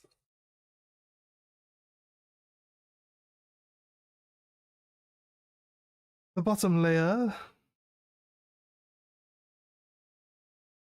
think these are conversions.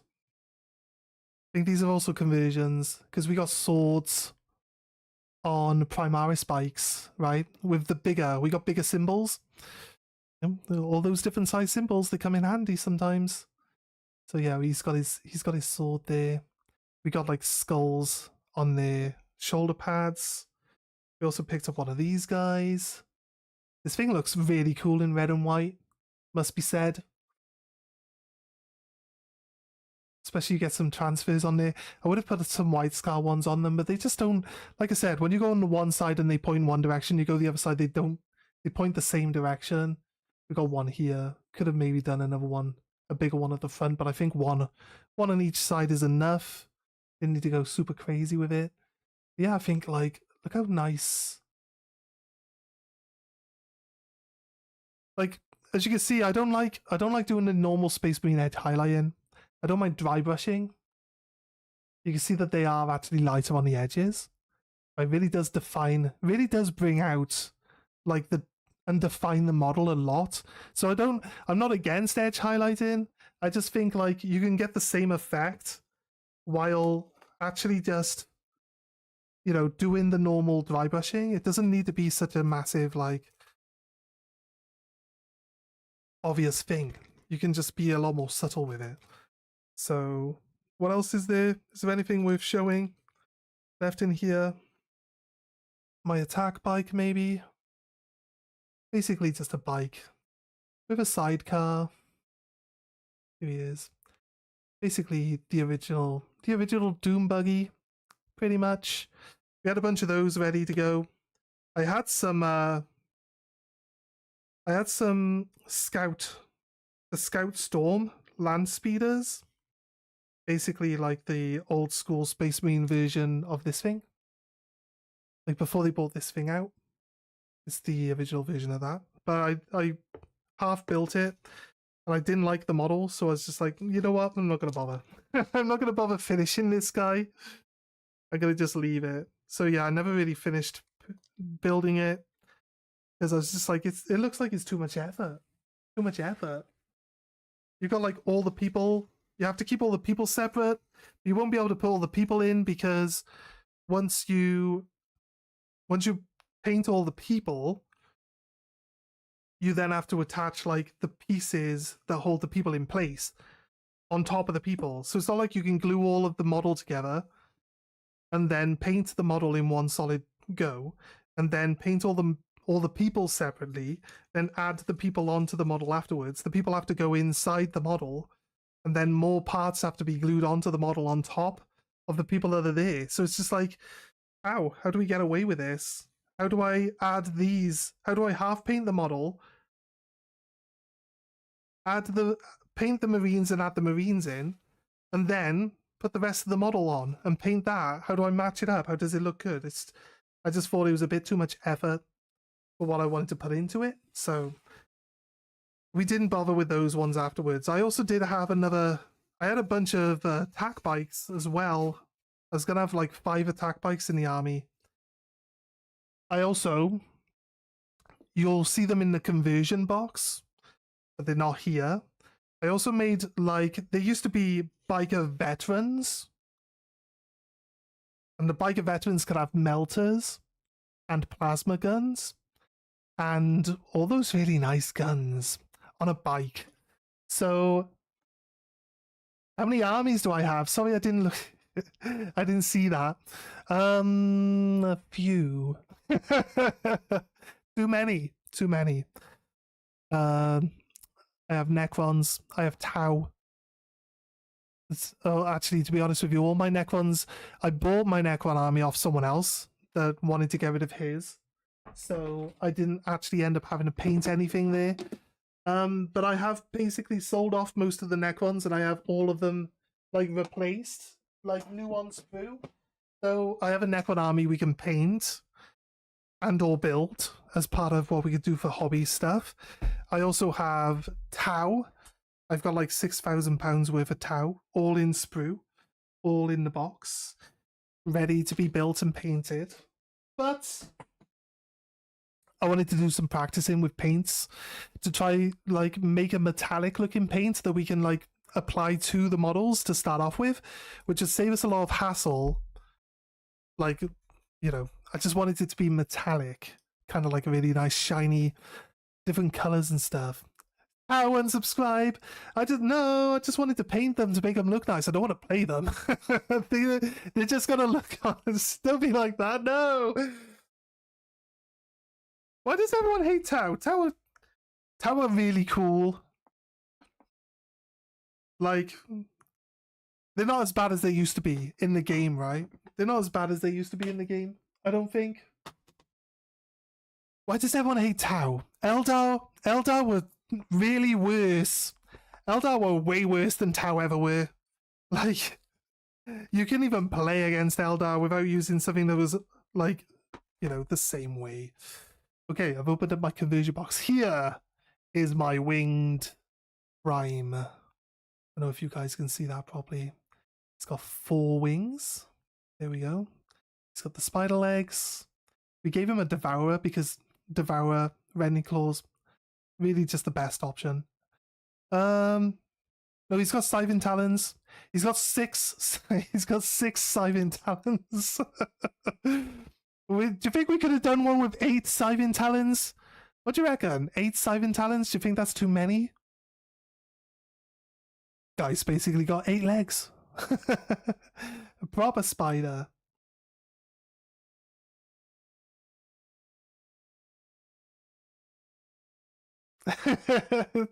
Yeah, Dave's definitely gonna have to build all the Tau for me, 100%.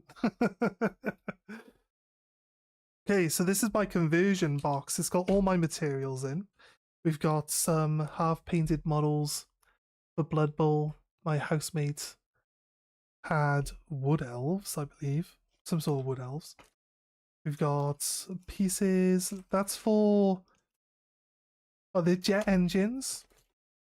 Jet engines and cloaks. These are cloaks and these are jet backpacks from Blood Angels. Also have some really cool looking... I want to do a Night Titan.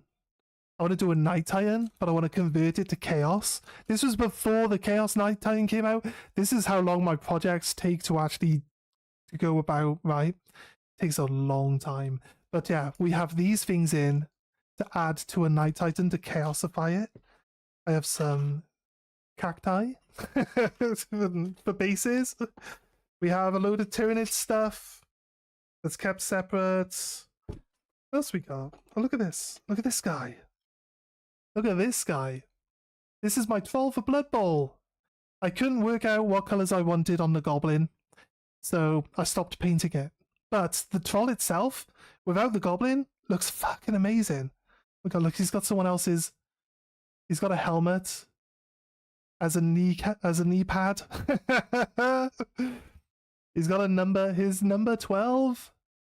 He's number 12 on his little thing there. Like... We were going with orange and silver stripes. No, not stripes, like stuff. I mean, this camera isn't really showing how nice the colors are on this model. But this is probably... Oh, he's got a bear trap as a shoe. He's got a bear trap for a shoe. It's funny. Oh, look at his face. Oh, you guys can't see his face. They see his face? Like, I tried to do the eyes. Everyone always, like, makes fun of you for doing people's eyes, but I'm like, the more you try, the better things look. Right? His lip's really nice, because it's got, like, it's got, like, red and yellow. Again, I don't think you guys are going to get a very good image. I got so much light. You can see all the light here, right? I got so much light here. And it just looks dark. Is it really dark for you guys? It looks really dark for me. I'm like way lighter in color than anything I can see on the screen. I don't know why it looks so dark.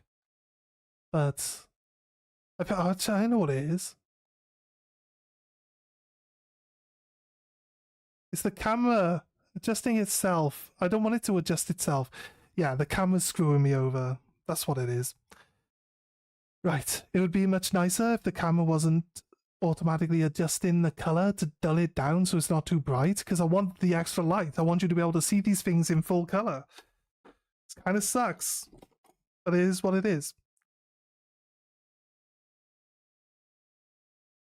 Oh wait, I got Undead Blood Bowl. I like Blood Bowl. I love Blood Bowl. It's a great game. I've got... These are exhaust pipes. Exhaust pipes, because the theme of my Night Titan, my Chaos Night Titan, was going to be exhaust pipes. I got lots and lots and lots and lots and lots of different exhaust pipes from all over. And what are these?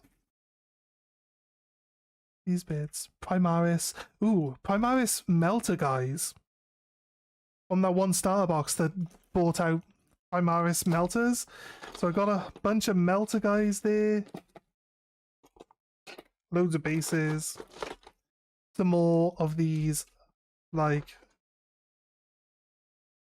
stabby arms. Ah, here we go. I said to my housemate, we made a tech marine for my...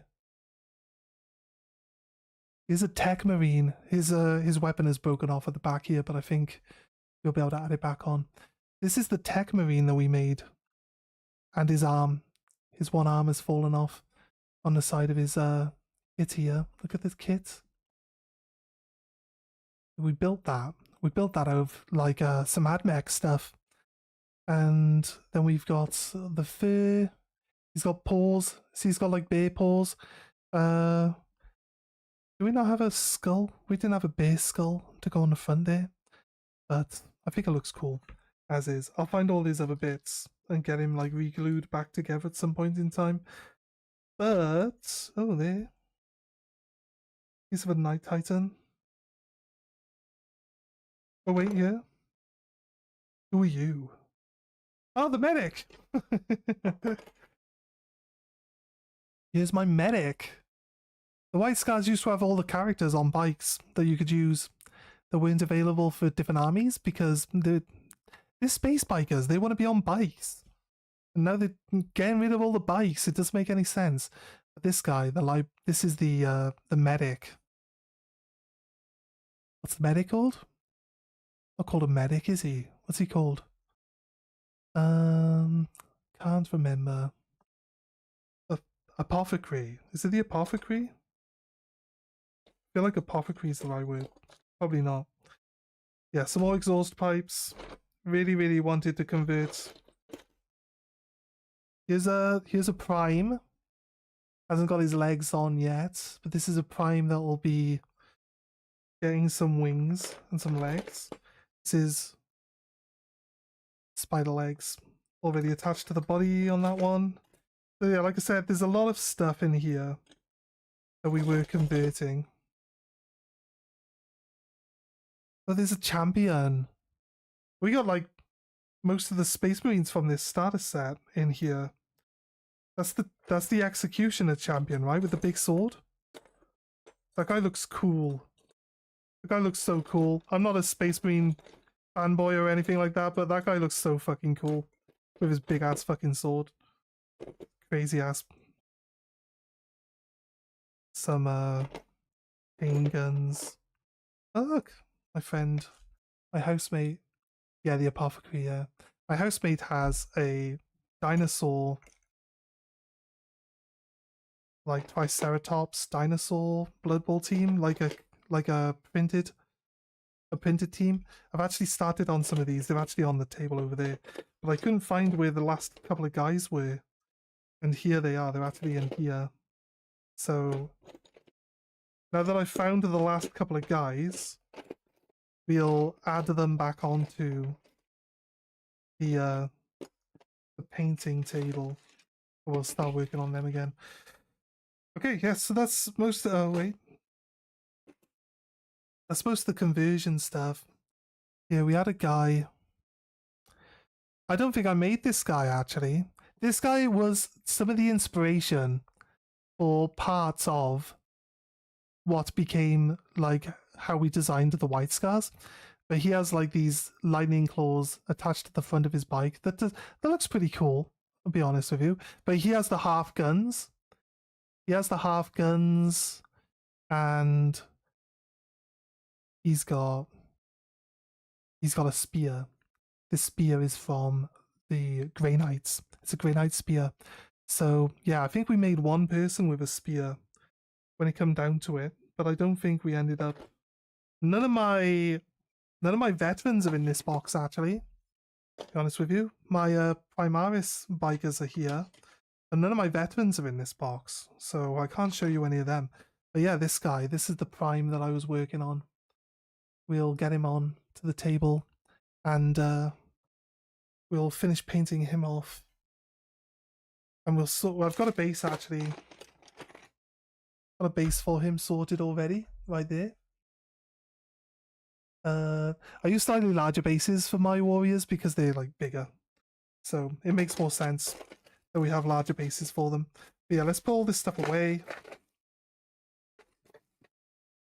keep those guys out. I think there might be a few more in there actually. Should probably delve into the box a little bit better. This guy. I can figure what colours I want that gremlin to go. We could probably get that troll finished as well at some point. Right.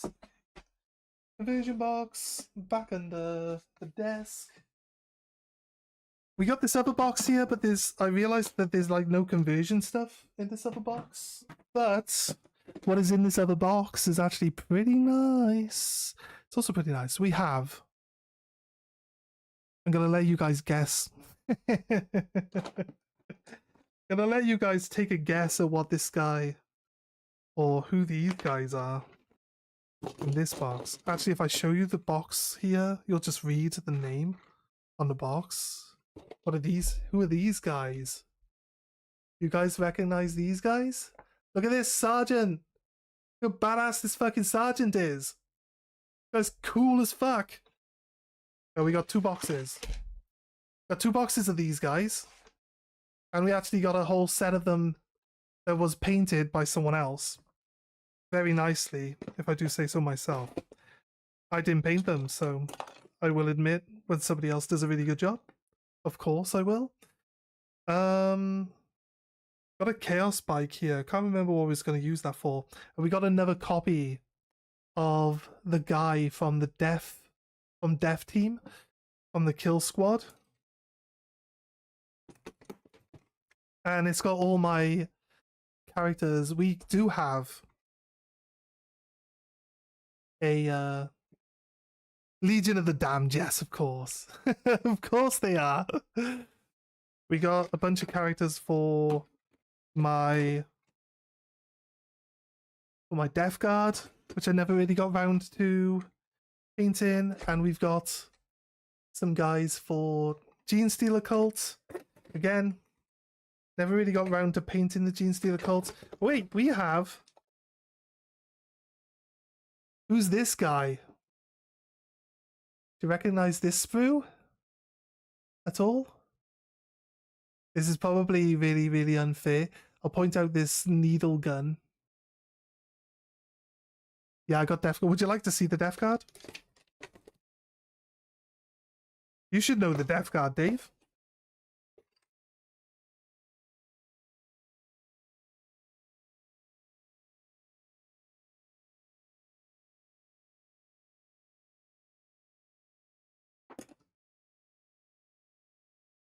Grab the Death Guard out and show you guys if you're interested.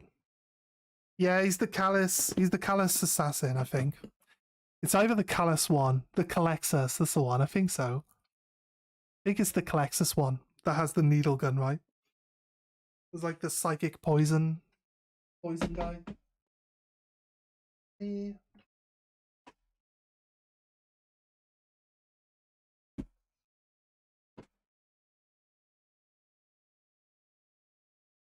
Death Guard.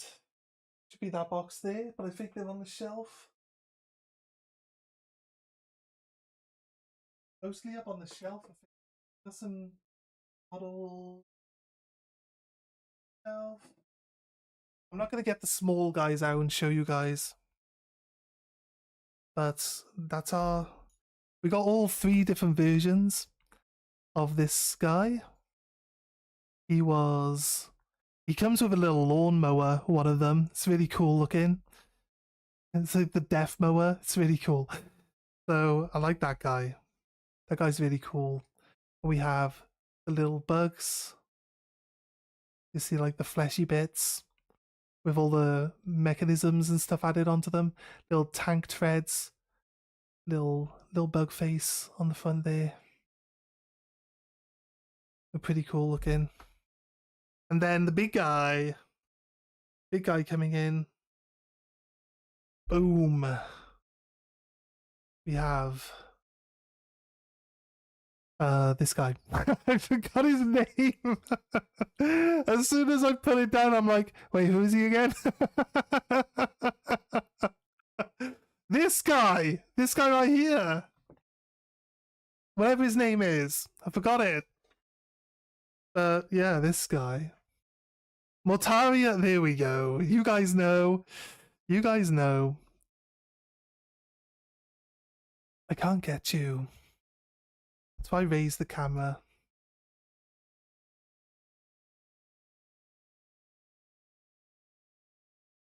I just raised the camera up a touch.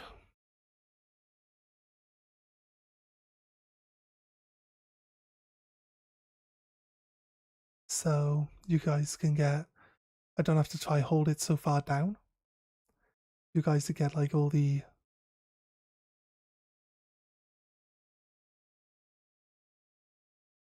I think it looks really, God, such a nice model, right? Such a nice model. I'm not saying that I did him any justice. I'm like painting them the wrong colors. I was doing like bone tone for my Death Guard. So yeah, it did, because it's not like down here, so like it's now not adjusting the lighting like it was. I think at the start of the stream, the lighting for the camera was really good, and then as we added more stuff to the table, it was like making it darker and darker and darker, like all the time. I don't know why. Don't know why, but this is a little. The angle's a little skew because I can't. You guys can't see the camera. The camera's like it's a document reader. Where is it? Can we show you guys the camera? That's the lamp. Oh, there it is. There, let's show you guys down here. It's a document reader. There it is. So, God, it's just moved both of them. Here, that's it. The two cameras are looking at each other. Right. So yeah, it's like just a document reader. It's not really supposed to go like across, but I've bent it into like an unholy angle. So like I can use it to like show these models off, but it's got a pretty decent camera at the right length. Like you can see my hand. This is still kind of in focus, and then this is in focus. This is a bit blurry, but that's about the right distance for getting like proper focus on this. Why is it really red under my thumbnail? Under my fingernail for? Crazy. Would you guys want? You guys want to see more models, or do you want to see me paint something? We could be here. We could be here for days showing off models. That's crazy.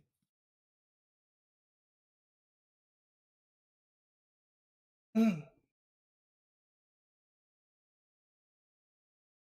think if I was going to show you guys anything, there's probably one or two models that I would actually like to show.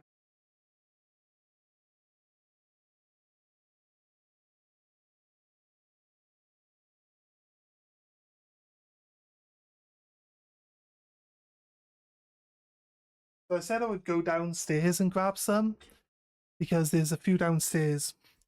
There's one that I was working on. I think looks pretty nice. So I think it's worth showing off. And then what is this on the camera? What does the camera see here? What is that? A reflection. Oh, it's the top of this. Right, okay, there we go. I'll work that out. Now it sees the shelf in the corner. Stop being stupid, camera. I need to move over a bit. Here we go. Right, I'll go grab some models from downstairs, and we'll get some other models to see. This should be pretty cool. Stay with me.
Okay, we're back. We're back. What models did we bring up from downstairs? I wonder. Actually, I dropped this model on the floor the other day, so it needs some re-gluing. This is my Knight Titan. His gun has fallen off. It's a little dusty, actually. His gun has fallen off, but it should go there. Like that. Pretty cool looking gun. Crap, he's back. Shoulder pad fell off. Should go there.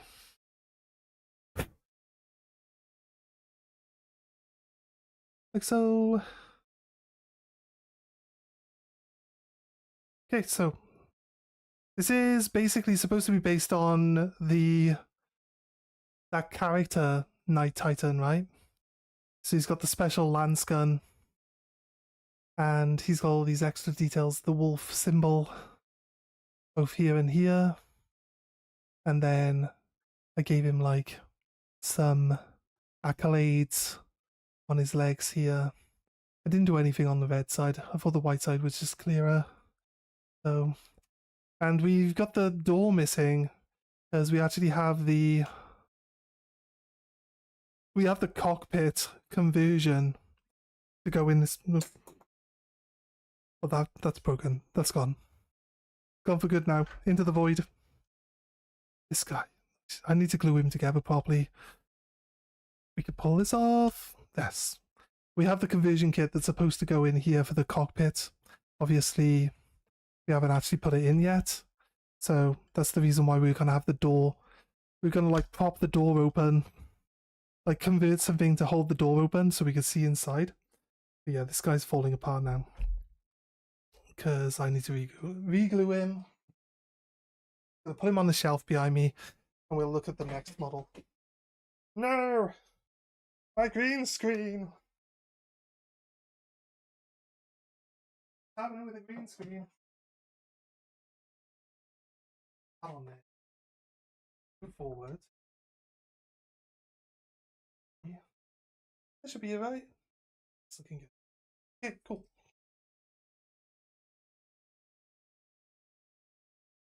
Alright, my wheels are getting all jammed up. My next model is a Triceratops. It's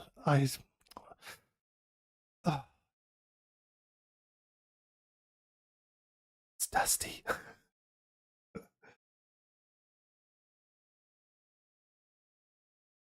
So I wanted to paint the dinosaurs because I like doing the flesh, and as you can tell, I like doing the flesh. So we've put a lot of extra details into this one. This one actually follows on from a dragon I painted for the Stormcast, which I sold. Weird, like painting models to sell them. It's kind of like a weird business because I never make any money doing it. And then the people that buy the models off me tell me that they're gonna strip them down and repaint them. And it's like, fair enough. Wasted my time painting that. Thanks for that. Really, the flesh is weak. Maybe your flash, Dave. Maybe your flash.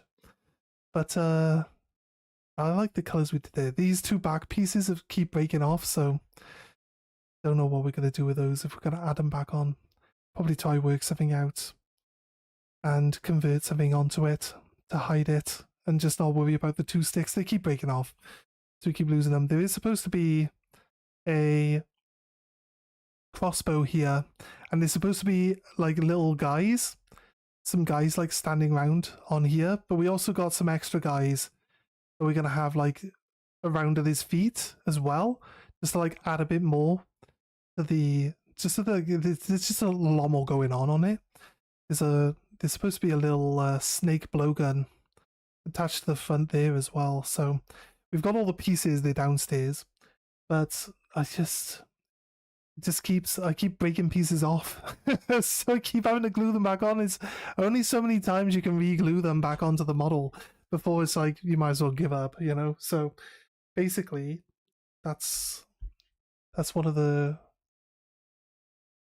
nicer ones. So the Tyranids basically get painted the same way because the Tyranids have always been painted that way for like years and years and years. And then as my painting skills increase, I like to try to use them to make everything else from that point onward look as nice as possible too, right? I think that's what everyone really strives for in the hobby and stuff like that. Just painting, pushing things forward, and just that in general. So yeah, cool. That's what I like. That's why I bought a bunch of these dinosaurs, not all the same ones, like the bigger ones, the ones that are all different shapes. So as you can see, we got this one as well, the Carnotaurus. I've also got the other version of this green one painted. You can grab that, it's on the shelf behind me.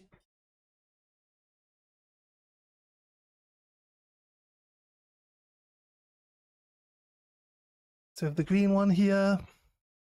This is not the Carnotaurus. It's the other version of the same model. So I was thinking like we could submerge this like up to here. Because this one's like supposed to be a water based creature. It's like he lives in the water and stuff, like a Spinosaurus really. So like submerge it to like there, make it like some sort of like diorama where it's like under the water. But obviously it would need to like have a much bigger base and stuff. I'd try to make it look pretty cool if we could, but I'm not really sure how we would go about doing it. But you know what? I like the light here. I like the camera there. It's a bit janky and off, but I like the fact that you guys can see everything properly. That's really big. Like it's very important to keep that going. So let's get back to it. What were we painting? Painting this. So I can actually hold it up here and paint it, and you guys can see it. Where the camera was before, like I don't know why the camera keeps changing its lighting down to being really dull. So yeah, you can see how the carapace is coming with just the dry brush on it there. This is what the carapace looks like before we do the dry brushing. Just like this, pretty straightforward, pretty basic. And so these pieces here, the legs. Got to get up early. How often do I stream painting? Well, I usually work night shifts. This is my first time streaming the painting. I usually do gaming in the morning. We're playing Baldur's Gate 3. And then if I've got the time in the afternoon, which I usually do, I could probably come back and just go every day. I don't know if like people want to commit to every day, but you know what? I've got the time. And if I'm not on a night shift and I'm just sitting here doing nothing, I might as well get something done. You know what I mean? So I can be on pretty much every day, but it's a bit as and when. If you have your notifications on the subscription for the channel, then you know when we come on for painting, it should be anyone that's in the afternoon. So I assume we're on the same time scale for the UK, because you say you got to go to bed. It is getting a bit late. Actually, it's about 11 o'clock, so yeah, it's getting a bit late. So yeah, if I come on in the afternoon, it'll probably be painting or hobby stuff. I do Pokemon, and I do... What do? I do other stuff. I just... anything I'm interested in. So, you're in Ireland. Oh, nice. Nice one, man. So yeah, glad... Thank you for joining us. Thank you for the sub. And, yeah, hopefully, if you don't catch us live, you can always catch up on the VODs on the channel as well. They'll always be there too. So yeah, we're doing all sorts of stuff, mate. I want to do hobby things, anything I'm interested in. So generally, like if my interests change, like I'm not going to be like stuck doing the one thing on the channel. You know, I can change because it's just a hobby stuff. It's things that people should enjoy in general. It was a good crack. Yeah, no worries, man. Appreciate it. Honestly, appreciate you being here. Thank you for the sub. And hopefully we'll see you again. Hopefully we'll see you again, mate. So yeah, just gonna start filling in a little bit more this red. Now that we've given it some time to dry off. and we showed you guys some of the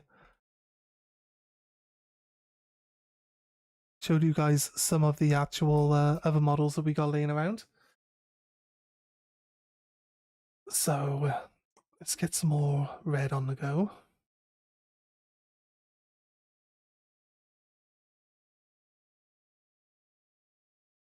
So the whole painting method for the Tyranids from start to finish is generally just washes and dry brushing. This is the only other color other than white. Anyone who's joined us recently, we spray the whole model white. We do a wash of red, Harrisburg Crimson. We then dry brush with white. We then use Seraphim Sepia as a wash, and then we dry brush with white. You see, this is the pattern, but it builds up. It builds up, and the flesh ends up looking pretty nice. We then just touch up some of the minor details with red. As you can see, these details here in the hands, like the elbow joints and the vents. This actually, I touched this with purple. I need to like rewash that. So we'll do that in a second. But then we do all the carapace then is just like 3 washes of red, followed by 3 washes of black, of Nuln Oil. And then we do just a dry brush of red on top of that. And yeah, it all comes together. It all comes ending up looking pretty nice, as you'll see when we finish when this dry brush now. So, but well, you got to be super careful not to touch any of this flesh. This flesh is all finished, right? So what I don't want to do is touch any of that while we're doing this dry brushing. So certain parts of this is going to be really, really delicate. We used a pretty big brush, and so there's the likelihood that we'll make a mistake here is pretty high, but try our best. Practice, practice, practice. And hundreds of these models later, you'll have the hang of it. Also, if your brush is pretty dry, you got a little bit of wiggle room with it. Doesn't really you can be a bit firmer, basically. So like hit that pretty hard. As you can see, there's no red. There's actually no red transfer onto any of the other parts. We're very close to this corner right here.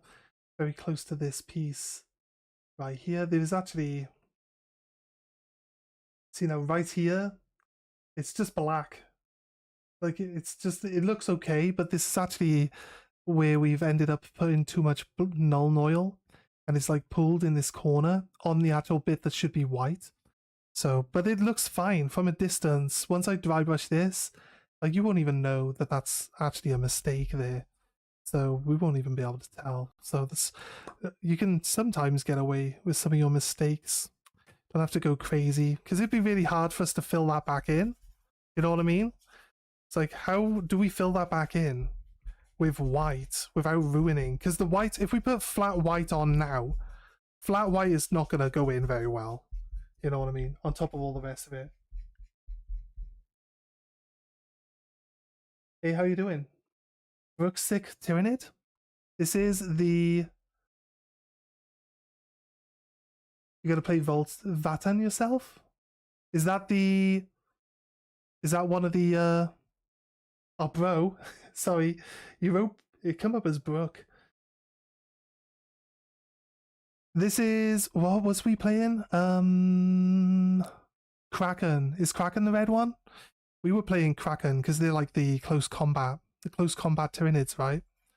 So I've always been like someone who really, really enjoys close combat stuff.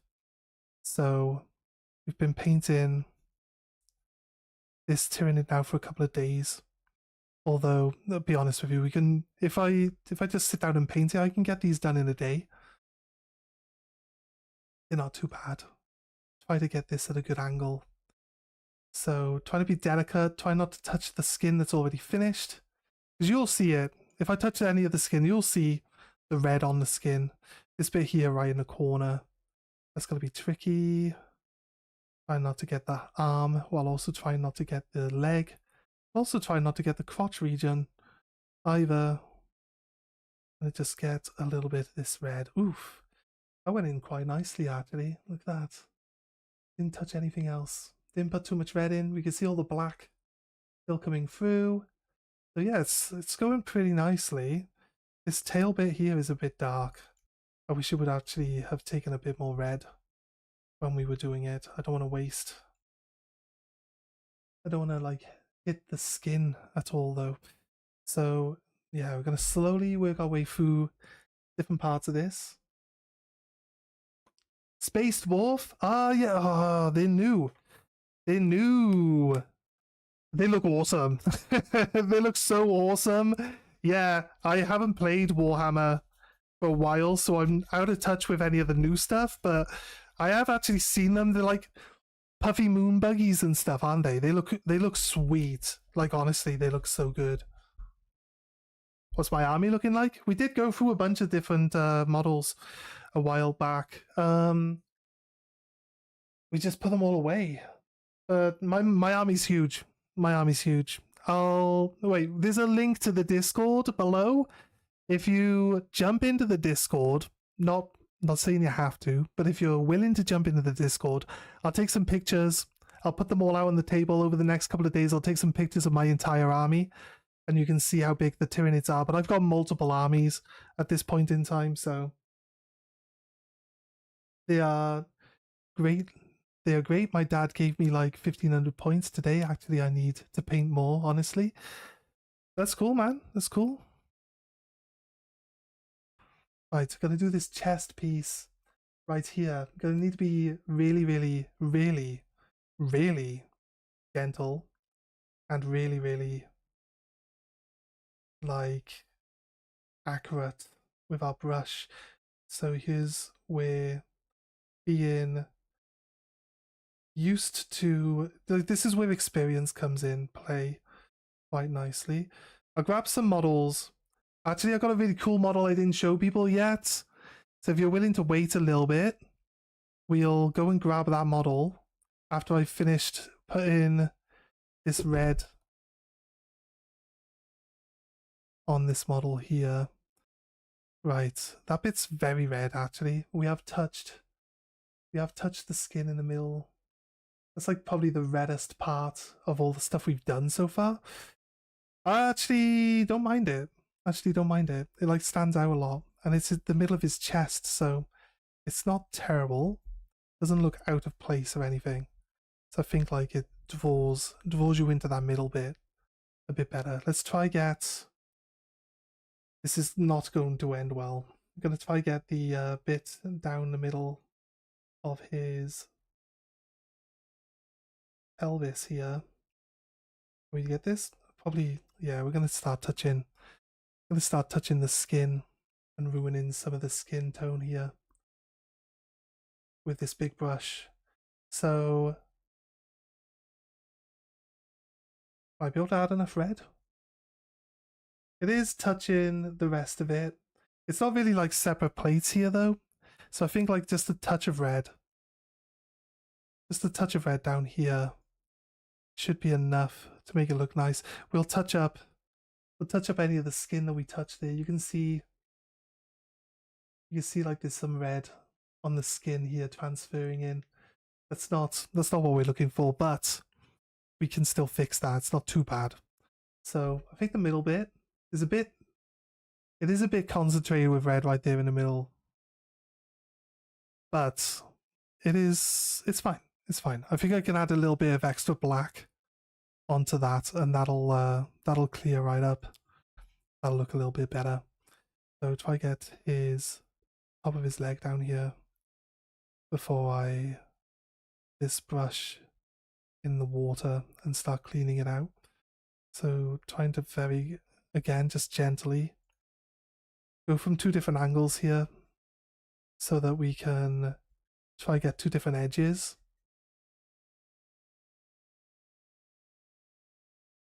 Yeah, those new space dwarves look amazing though. Like, if you do jump into the Discord, like show us like your ideas for painting them and stuff like that. More than happy to follow you like along your way with painting them. Let's Let's get the rest of this red while we're at it. Quickly, just thrown in. We'll go grab my conversion. Basically, I call this conversion, just so you guys can like speculate in your brain what it's going to look like. I call it the Hive Knight. So imagine what you think it would look like. I call it the Hive Knight. Go into that's it. That's the angle right there. Oof, look at this. I keep touching the end of the knee here. I can feel it. But we haven't really put too much paint where we don't want it there. Another thing that can happen when you're using a dry brush technique like this is that the dust, like a very fine dust, can go onto the rest of the model, and that can change the color of it. But you could, if you let it settle and you leave it, that'll discolor the model like permanently. But if you just use a clean brush to just brush it away, then you'll actually be able to remove most of that without any real hassle. So yeah, if you get it quickly and you just remove it with your brush, a clean brush, or just a dry one, then you can actually just combat that and save yourself some hassle. Just repeating it, just in case you didn't catch it the first time. So, bottom bit there. Now that's done. See how it converts from this like kind of like purpley, like it's not too black, it's not too purple, it's kind of purpley instead of red, and then it just converts into this really nice, like the black gets darker and the red gets lighter. So this is kind of the effect we're looking for with our Tyranids here. I wish I could get Discord. I might post some on my channel, though honestly, once I get the painting. Yeah, you got, what type of content do you make on your channel? Well, if you got a channel where you're following your stuff, then we'll I can't click on you and then like follow you like I can on Discord, like I can on a. No, I can't.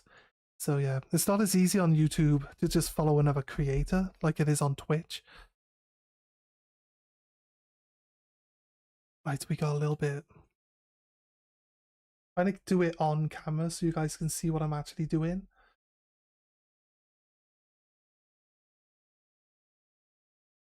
And it just, there's a little bit of this tail here that's not quite caught enough red on the edges, so I wanted to go over that a little bit.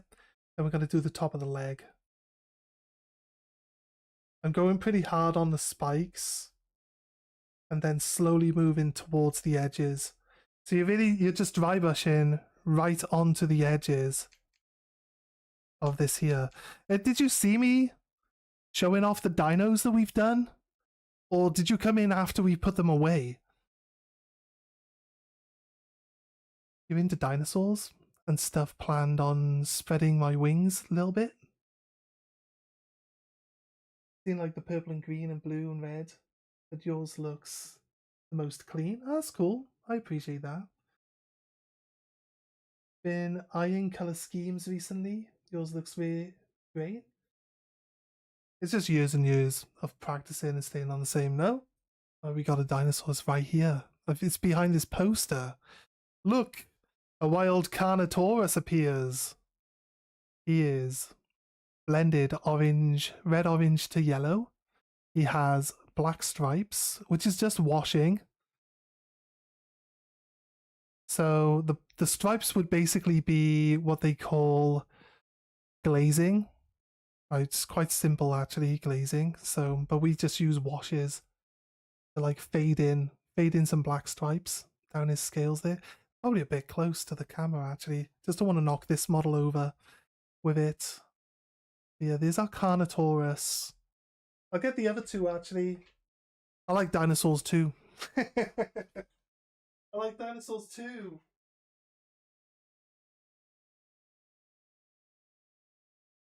Yeah. Here's the other version of the Carnotaurus.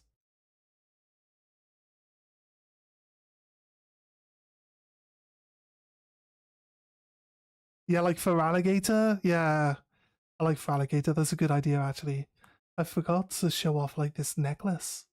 This one has with the yellow, orange, and red feathers, and the guy on his back, the little lizard man on his back as well. And then this guy's like a Spinosaurus, basically, even that pink frill. So I think the pink and the green really blends nicely into it. So that's the other one. Put that one down there for now. And then we've got this, the Triceratops. Got some pink, purple into pink on its armor, all the horns, of the blue. You know what you're painting? A winged Tyranid Prime, like a crowbat. A lot of green and gold and some purple. You've never seen this one? This one is I don't know what it's called actually. This one, I'm not sure they still do this one. This one's like the sun god thing. I know I can't remember what it's called though.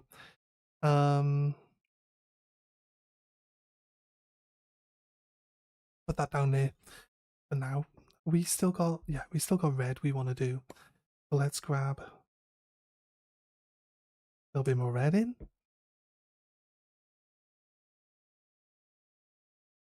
Yeah, we'll finish this red. We'll go grab another conversion model from downstairs. Grab some more. We'll probably grab some more Tyranids actually. Some of the others. I'm not sure how many conversions. I think we got like one more downstairs to look at.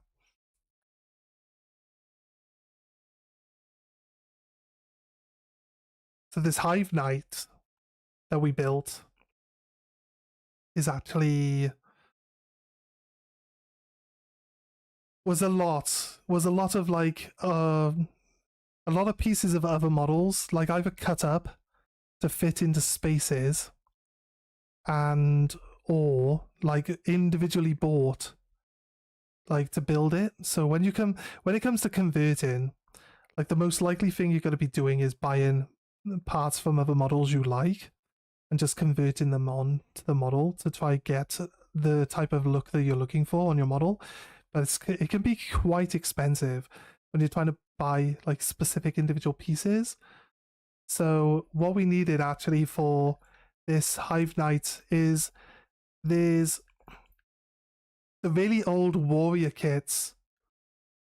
The Tyranids had like individual pieces of carapace that you could like add like either to the back or the shoulders or something like that, right? Just to buff out their armor a little bit more.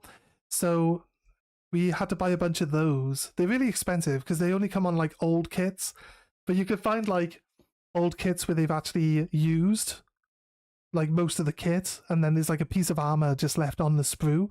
So you can sometimes get them really cheap if you're lucky, but sometimes very expensive.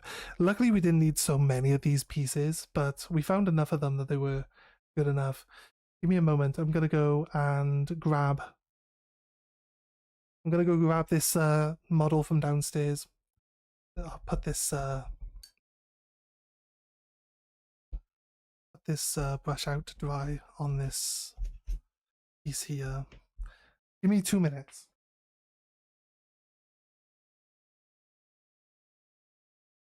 I'll answer your question when I get back.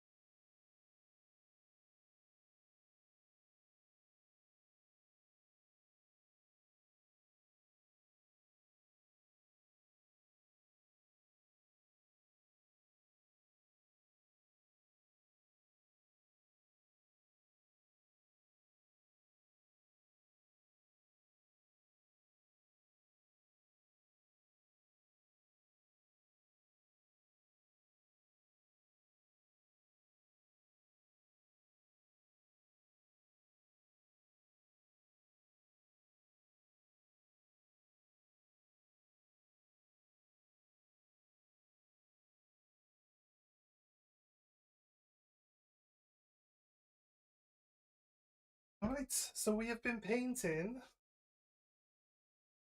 So we have been painting for a good couple of years, actually. How long? I dabbled in painting before I moved up to where I live now. About just every now and then. Didn't really do much. Wasn't really that good at it.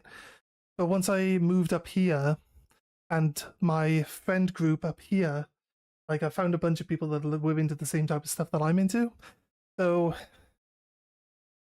I got back into the Warhammer. I always wanted to do the painting. I always liked the painting idea part of it.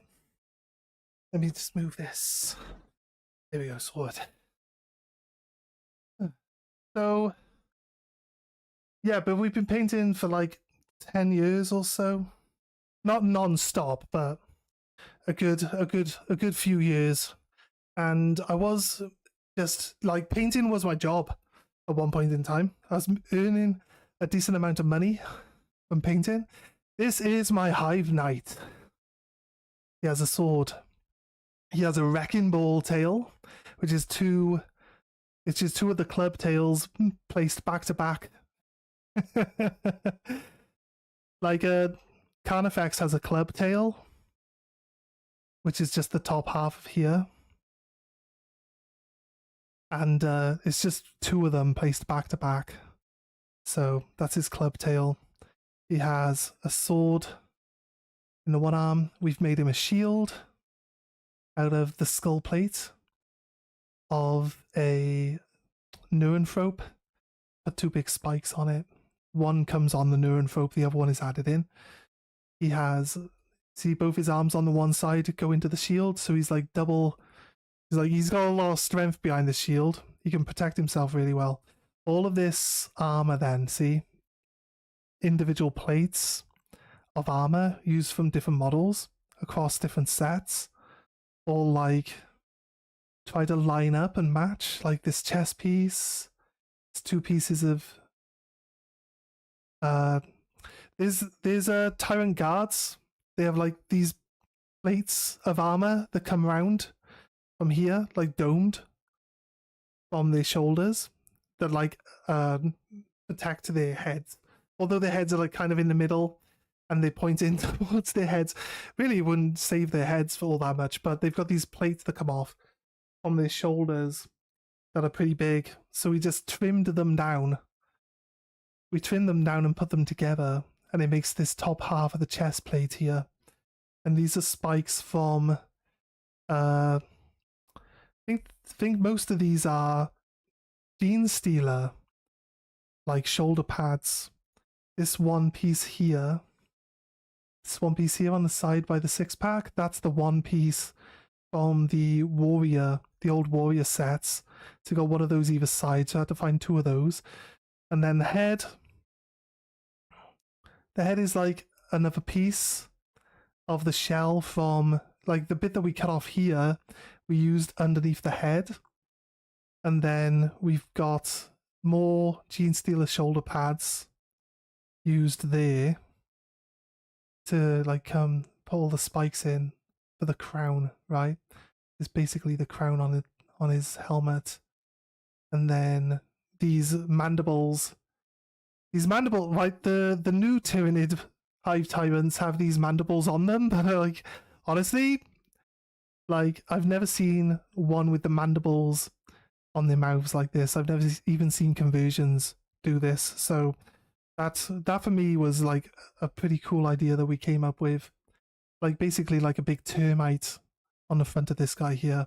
And then this weapon arm that we've got here, the double scythe, this is completely converted and built from scratch using different pieces. So we've got, again,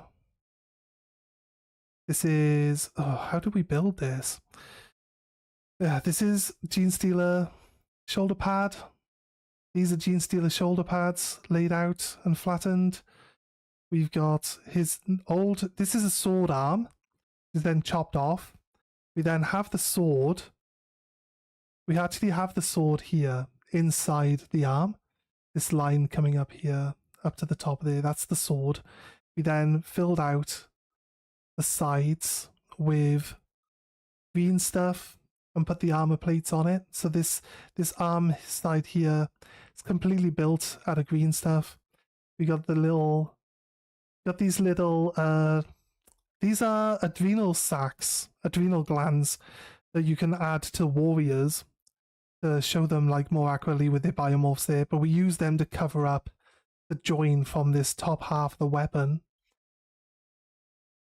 This is like trimmed down and then pushed together, two separate pieces, and then there's a spike put in between them. There's a little gap here, so we filled it with a spike.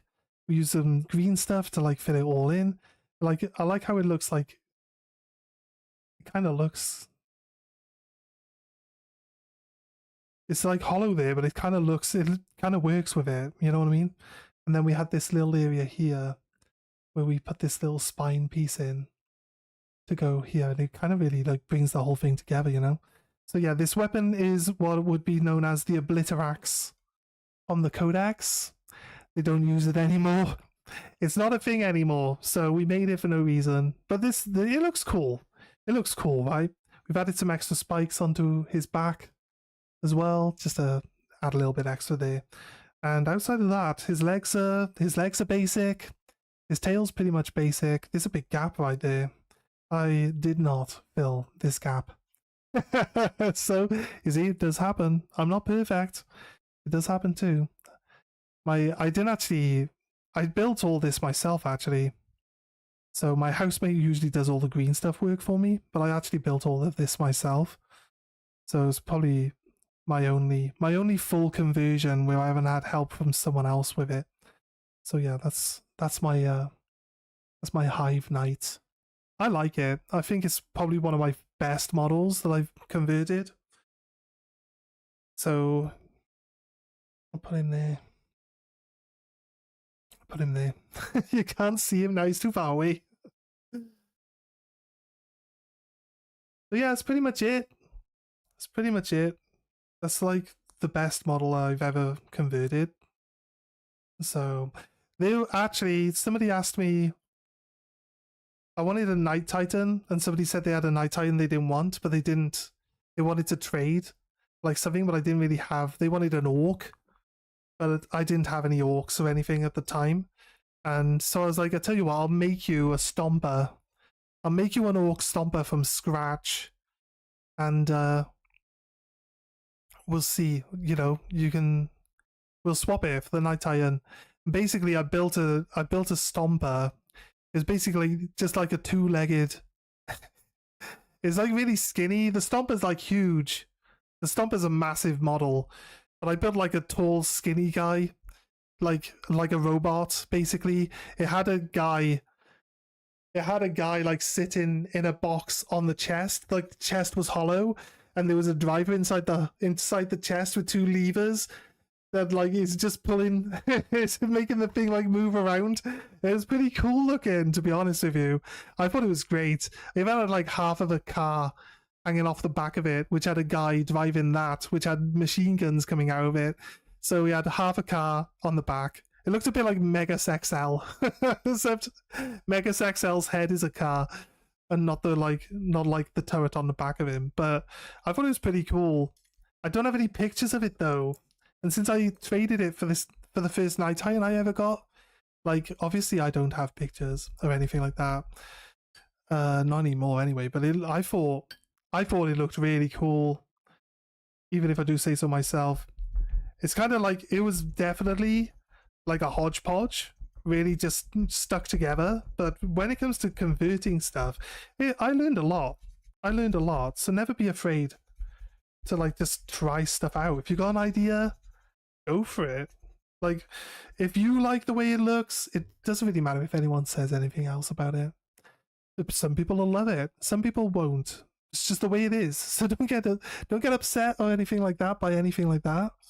Just try to enjoy the hobby and don't let other people ruin it for you. That's what I say.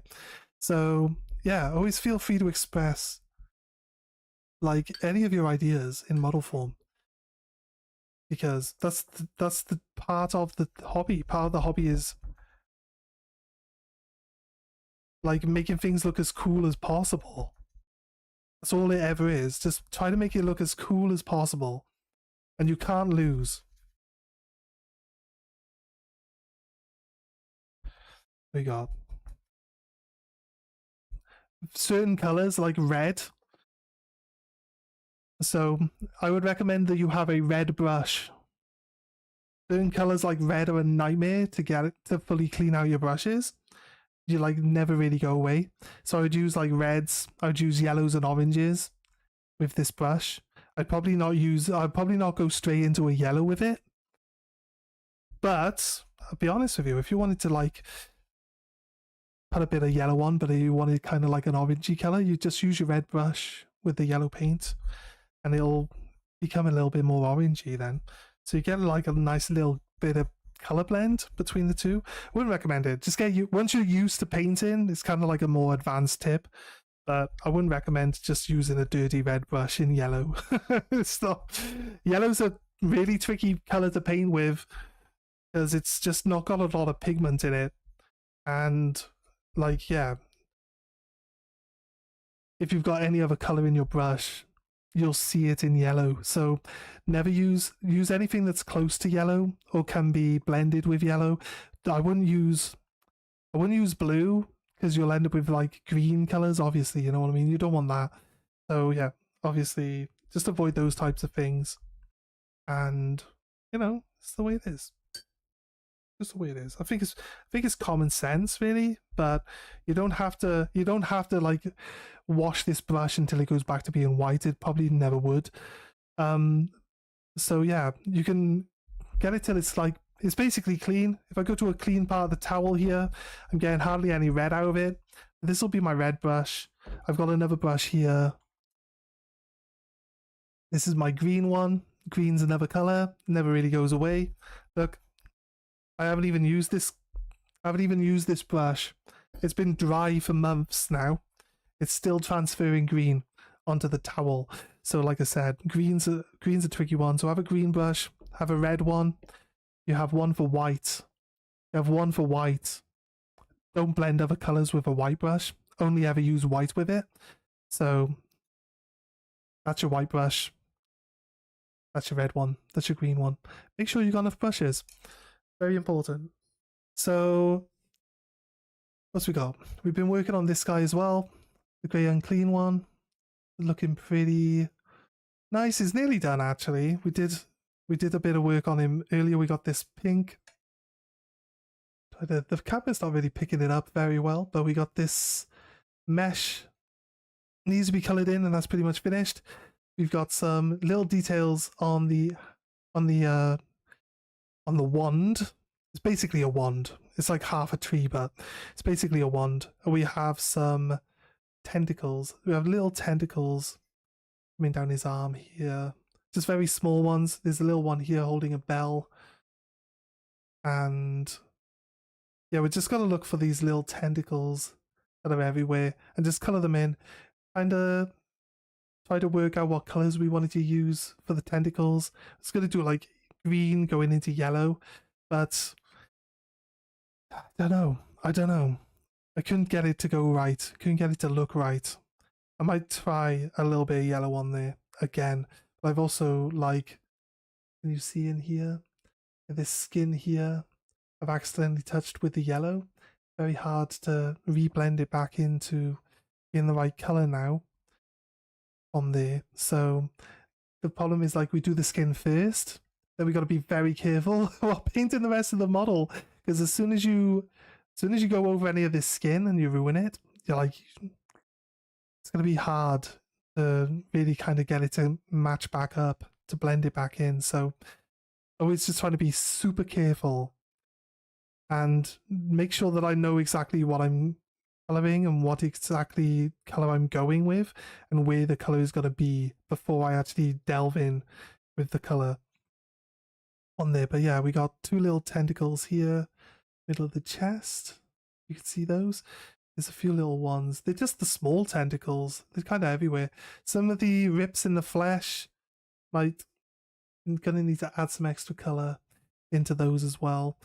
And overall, I think it's coming together pretty nicely. We've been working on this piece for a while. These teeth, in the mouth here. I don't think they're glued in. Actually, they're not coming out, so they might be. They might be now.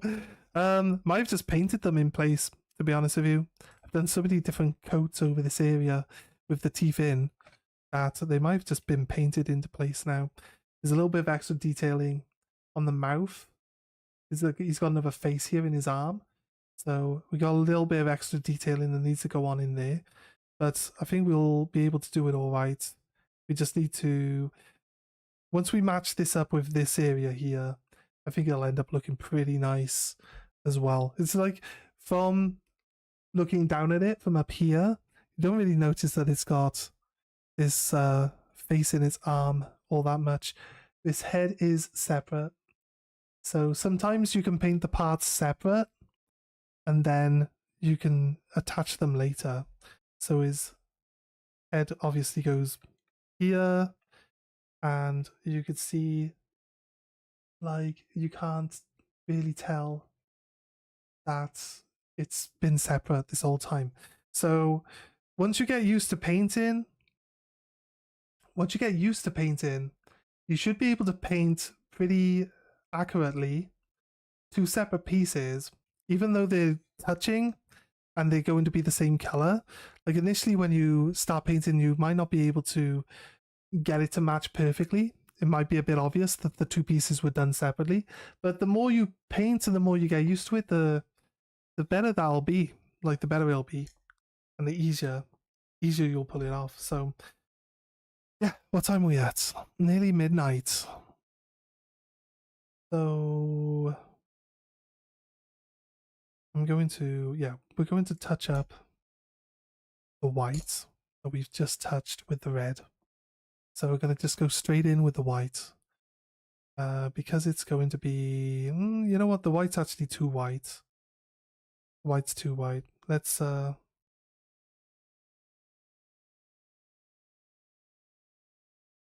try to dry brush it on a bit. Don't know how easy or smooth this is going to end up looking. So, oops, shit.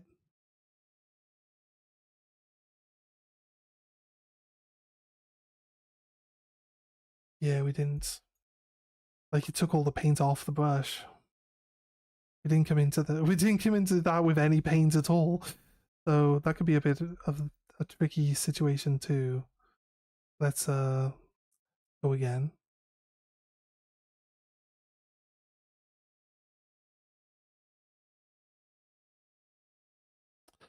Nope. This brush. This is my issue when it comes to painting.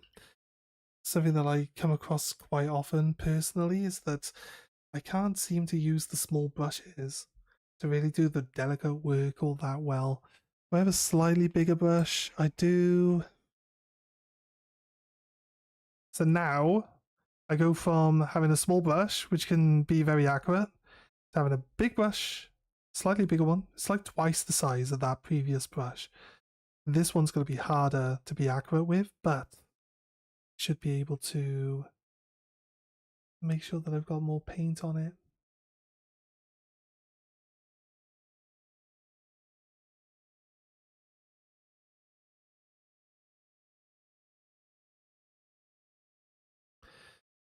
It's very slowly adding the white in. The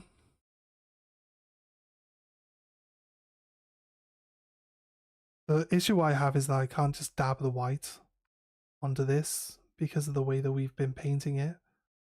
What I can do is try to override most of the red, and then the rest of the red will actually not look out of place, because a little bit of red here is actually okay. Doesn't go too much out of place. The only issue I have is that a bit deeper. Red goes a bit deeper than the white. Replaces it. That side's looking okay actually. Let's swap over.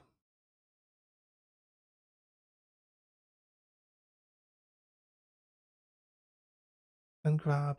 Do you guys see? You guys can't really see. what I'm doing. Doesn't help. I'm left-handed. The camera's on the right-hand side and I'm left-handed. So like all the time I'm not going to be able to really show you what I'm doing without being really out of place myself. I can show you maybe a little bit.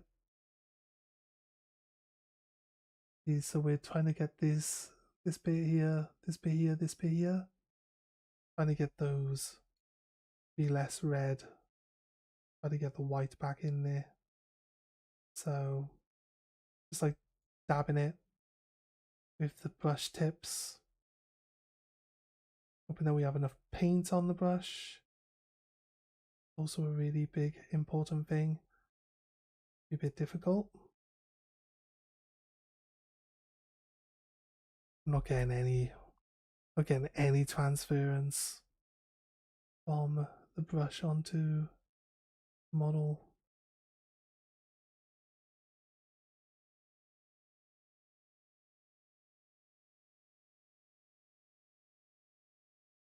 I think that's okay actually. Yeah. Yeah, it looks a bit better, right? Hard to say. It's starting to darken down. Do we think it's starting to darken down again? The colour on the camera still looks. Yeah, you can see that we definitely did a decent job, like blending that colour back in. We didn't put too much white. Spot this area over here in the corner. It's looking rather red. It's gonna need to like gently coax some white back into it.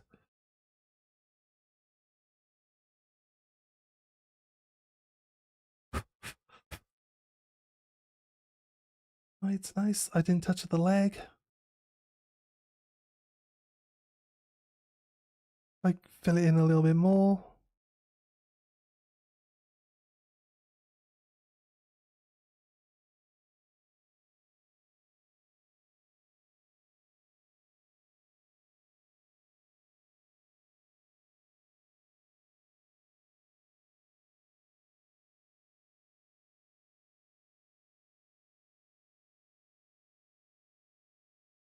I think that works. I think that works fine.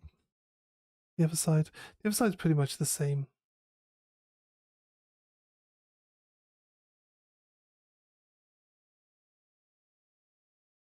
Going sorry, off the camera.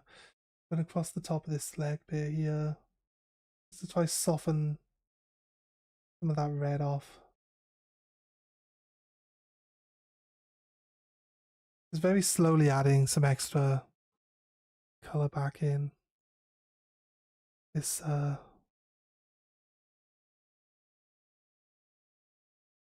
elbow touched up a touch. Let's look in this piece here.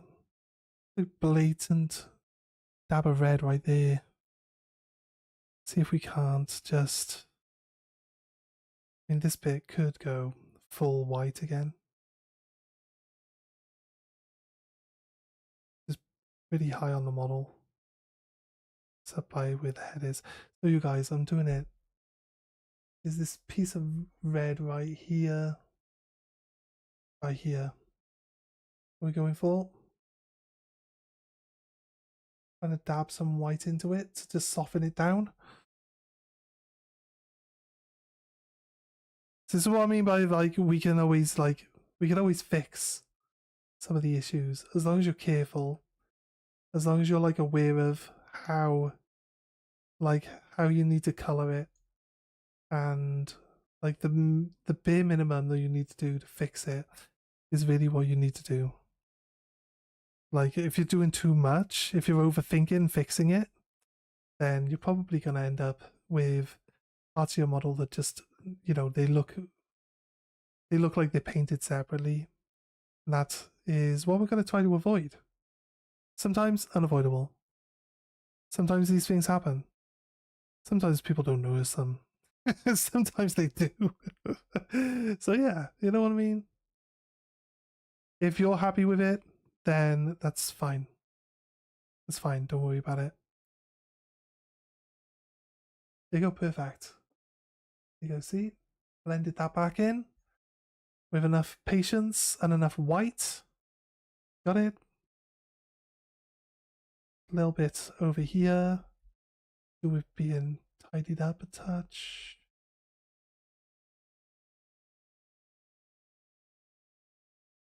And this again on this top edge.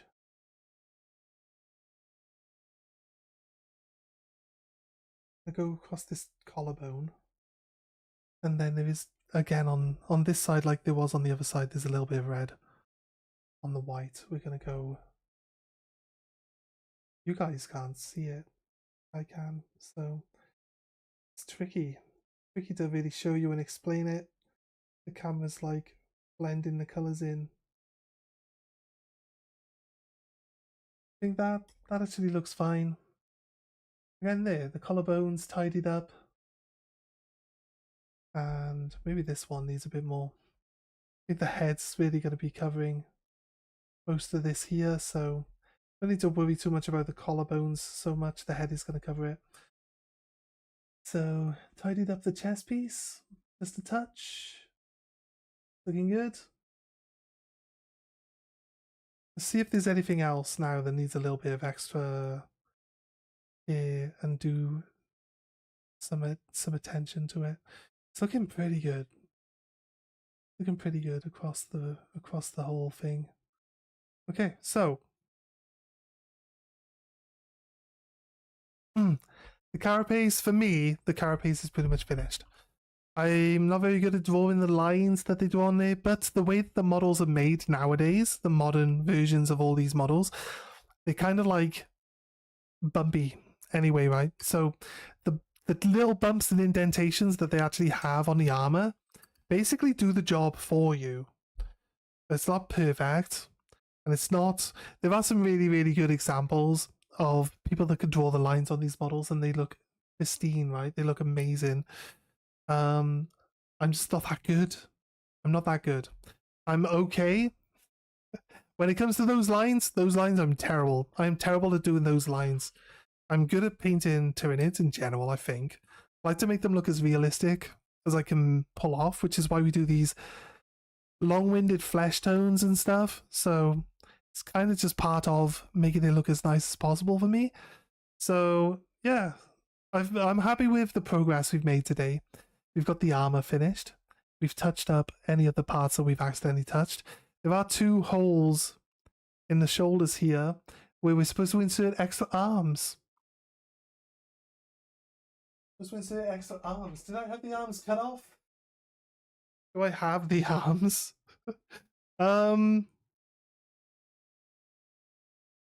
This armor piece here, as you can see the little ridges and indentations on it, kind of does the work for you. But this piece here could be used in converting later on. These arms,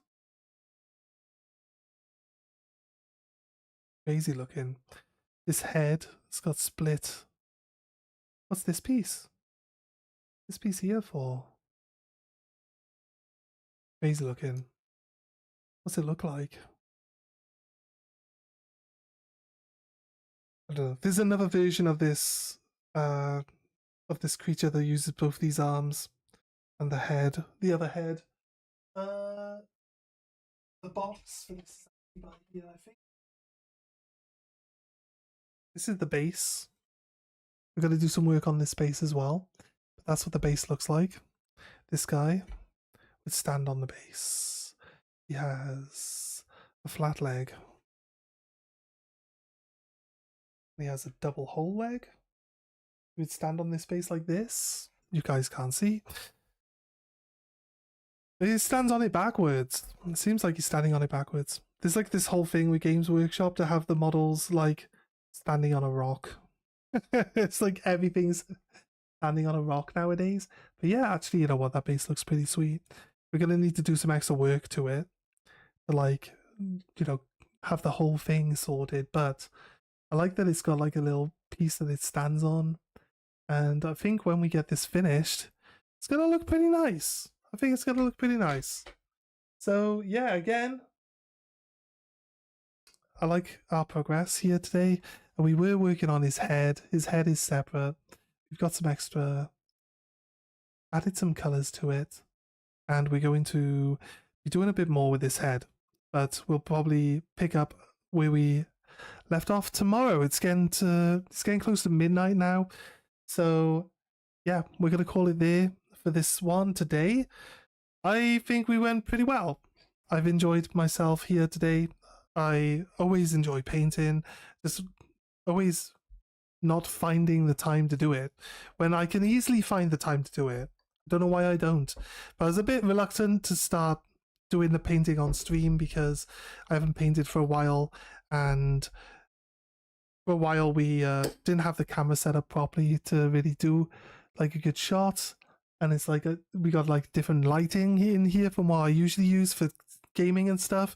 So yeah, like I've had to keep changing everything around between the streams to do the next stream. So back and forth on them, you know. So either way, appreciate you guys being here. If you haven't dropped a like or a subscribe yet, please consider it. And we will see you next time, guys. Have a good one and enjoy yourselves with the hobby, guys. Bye.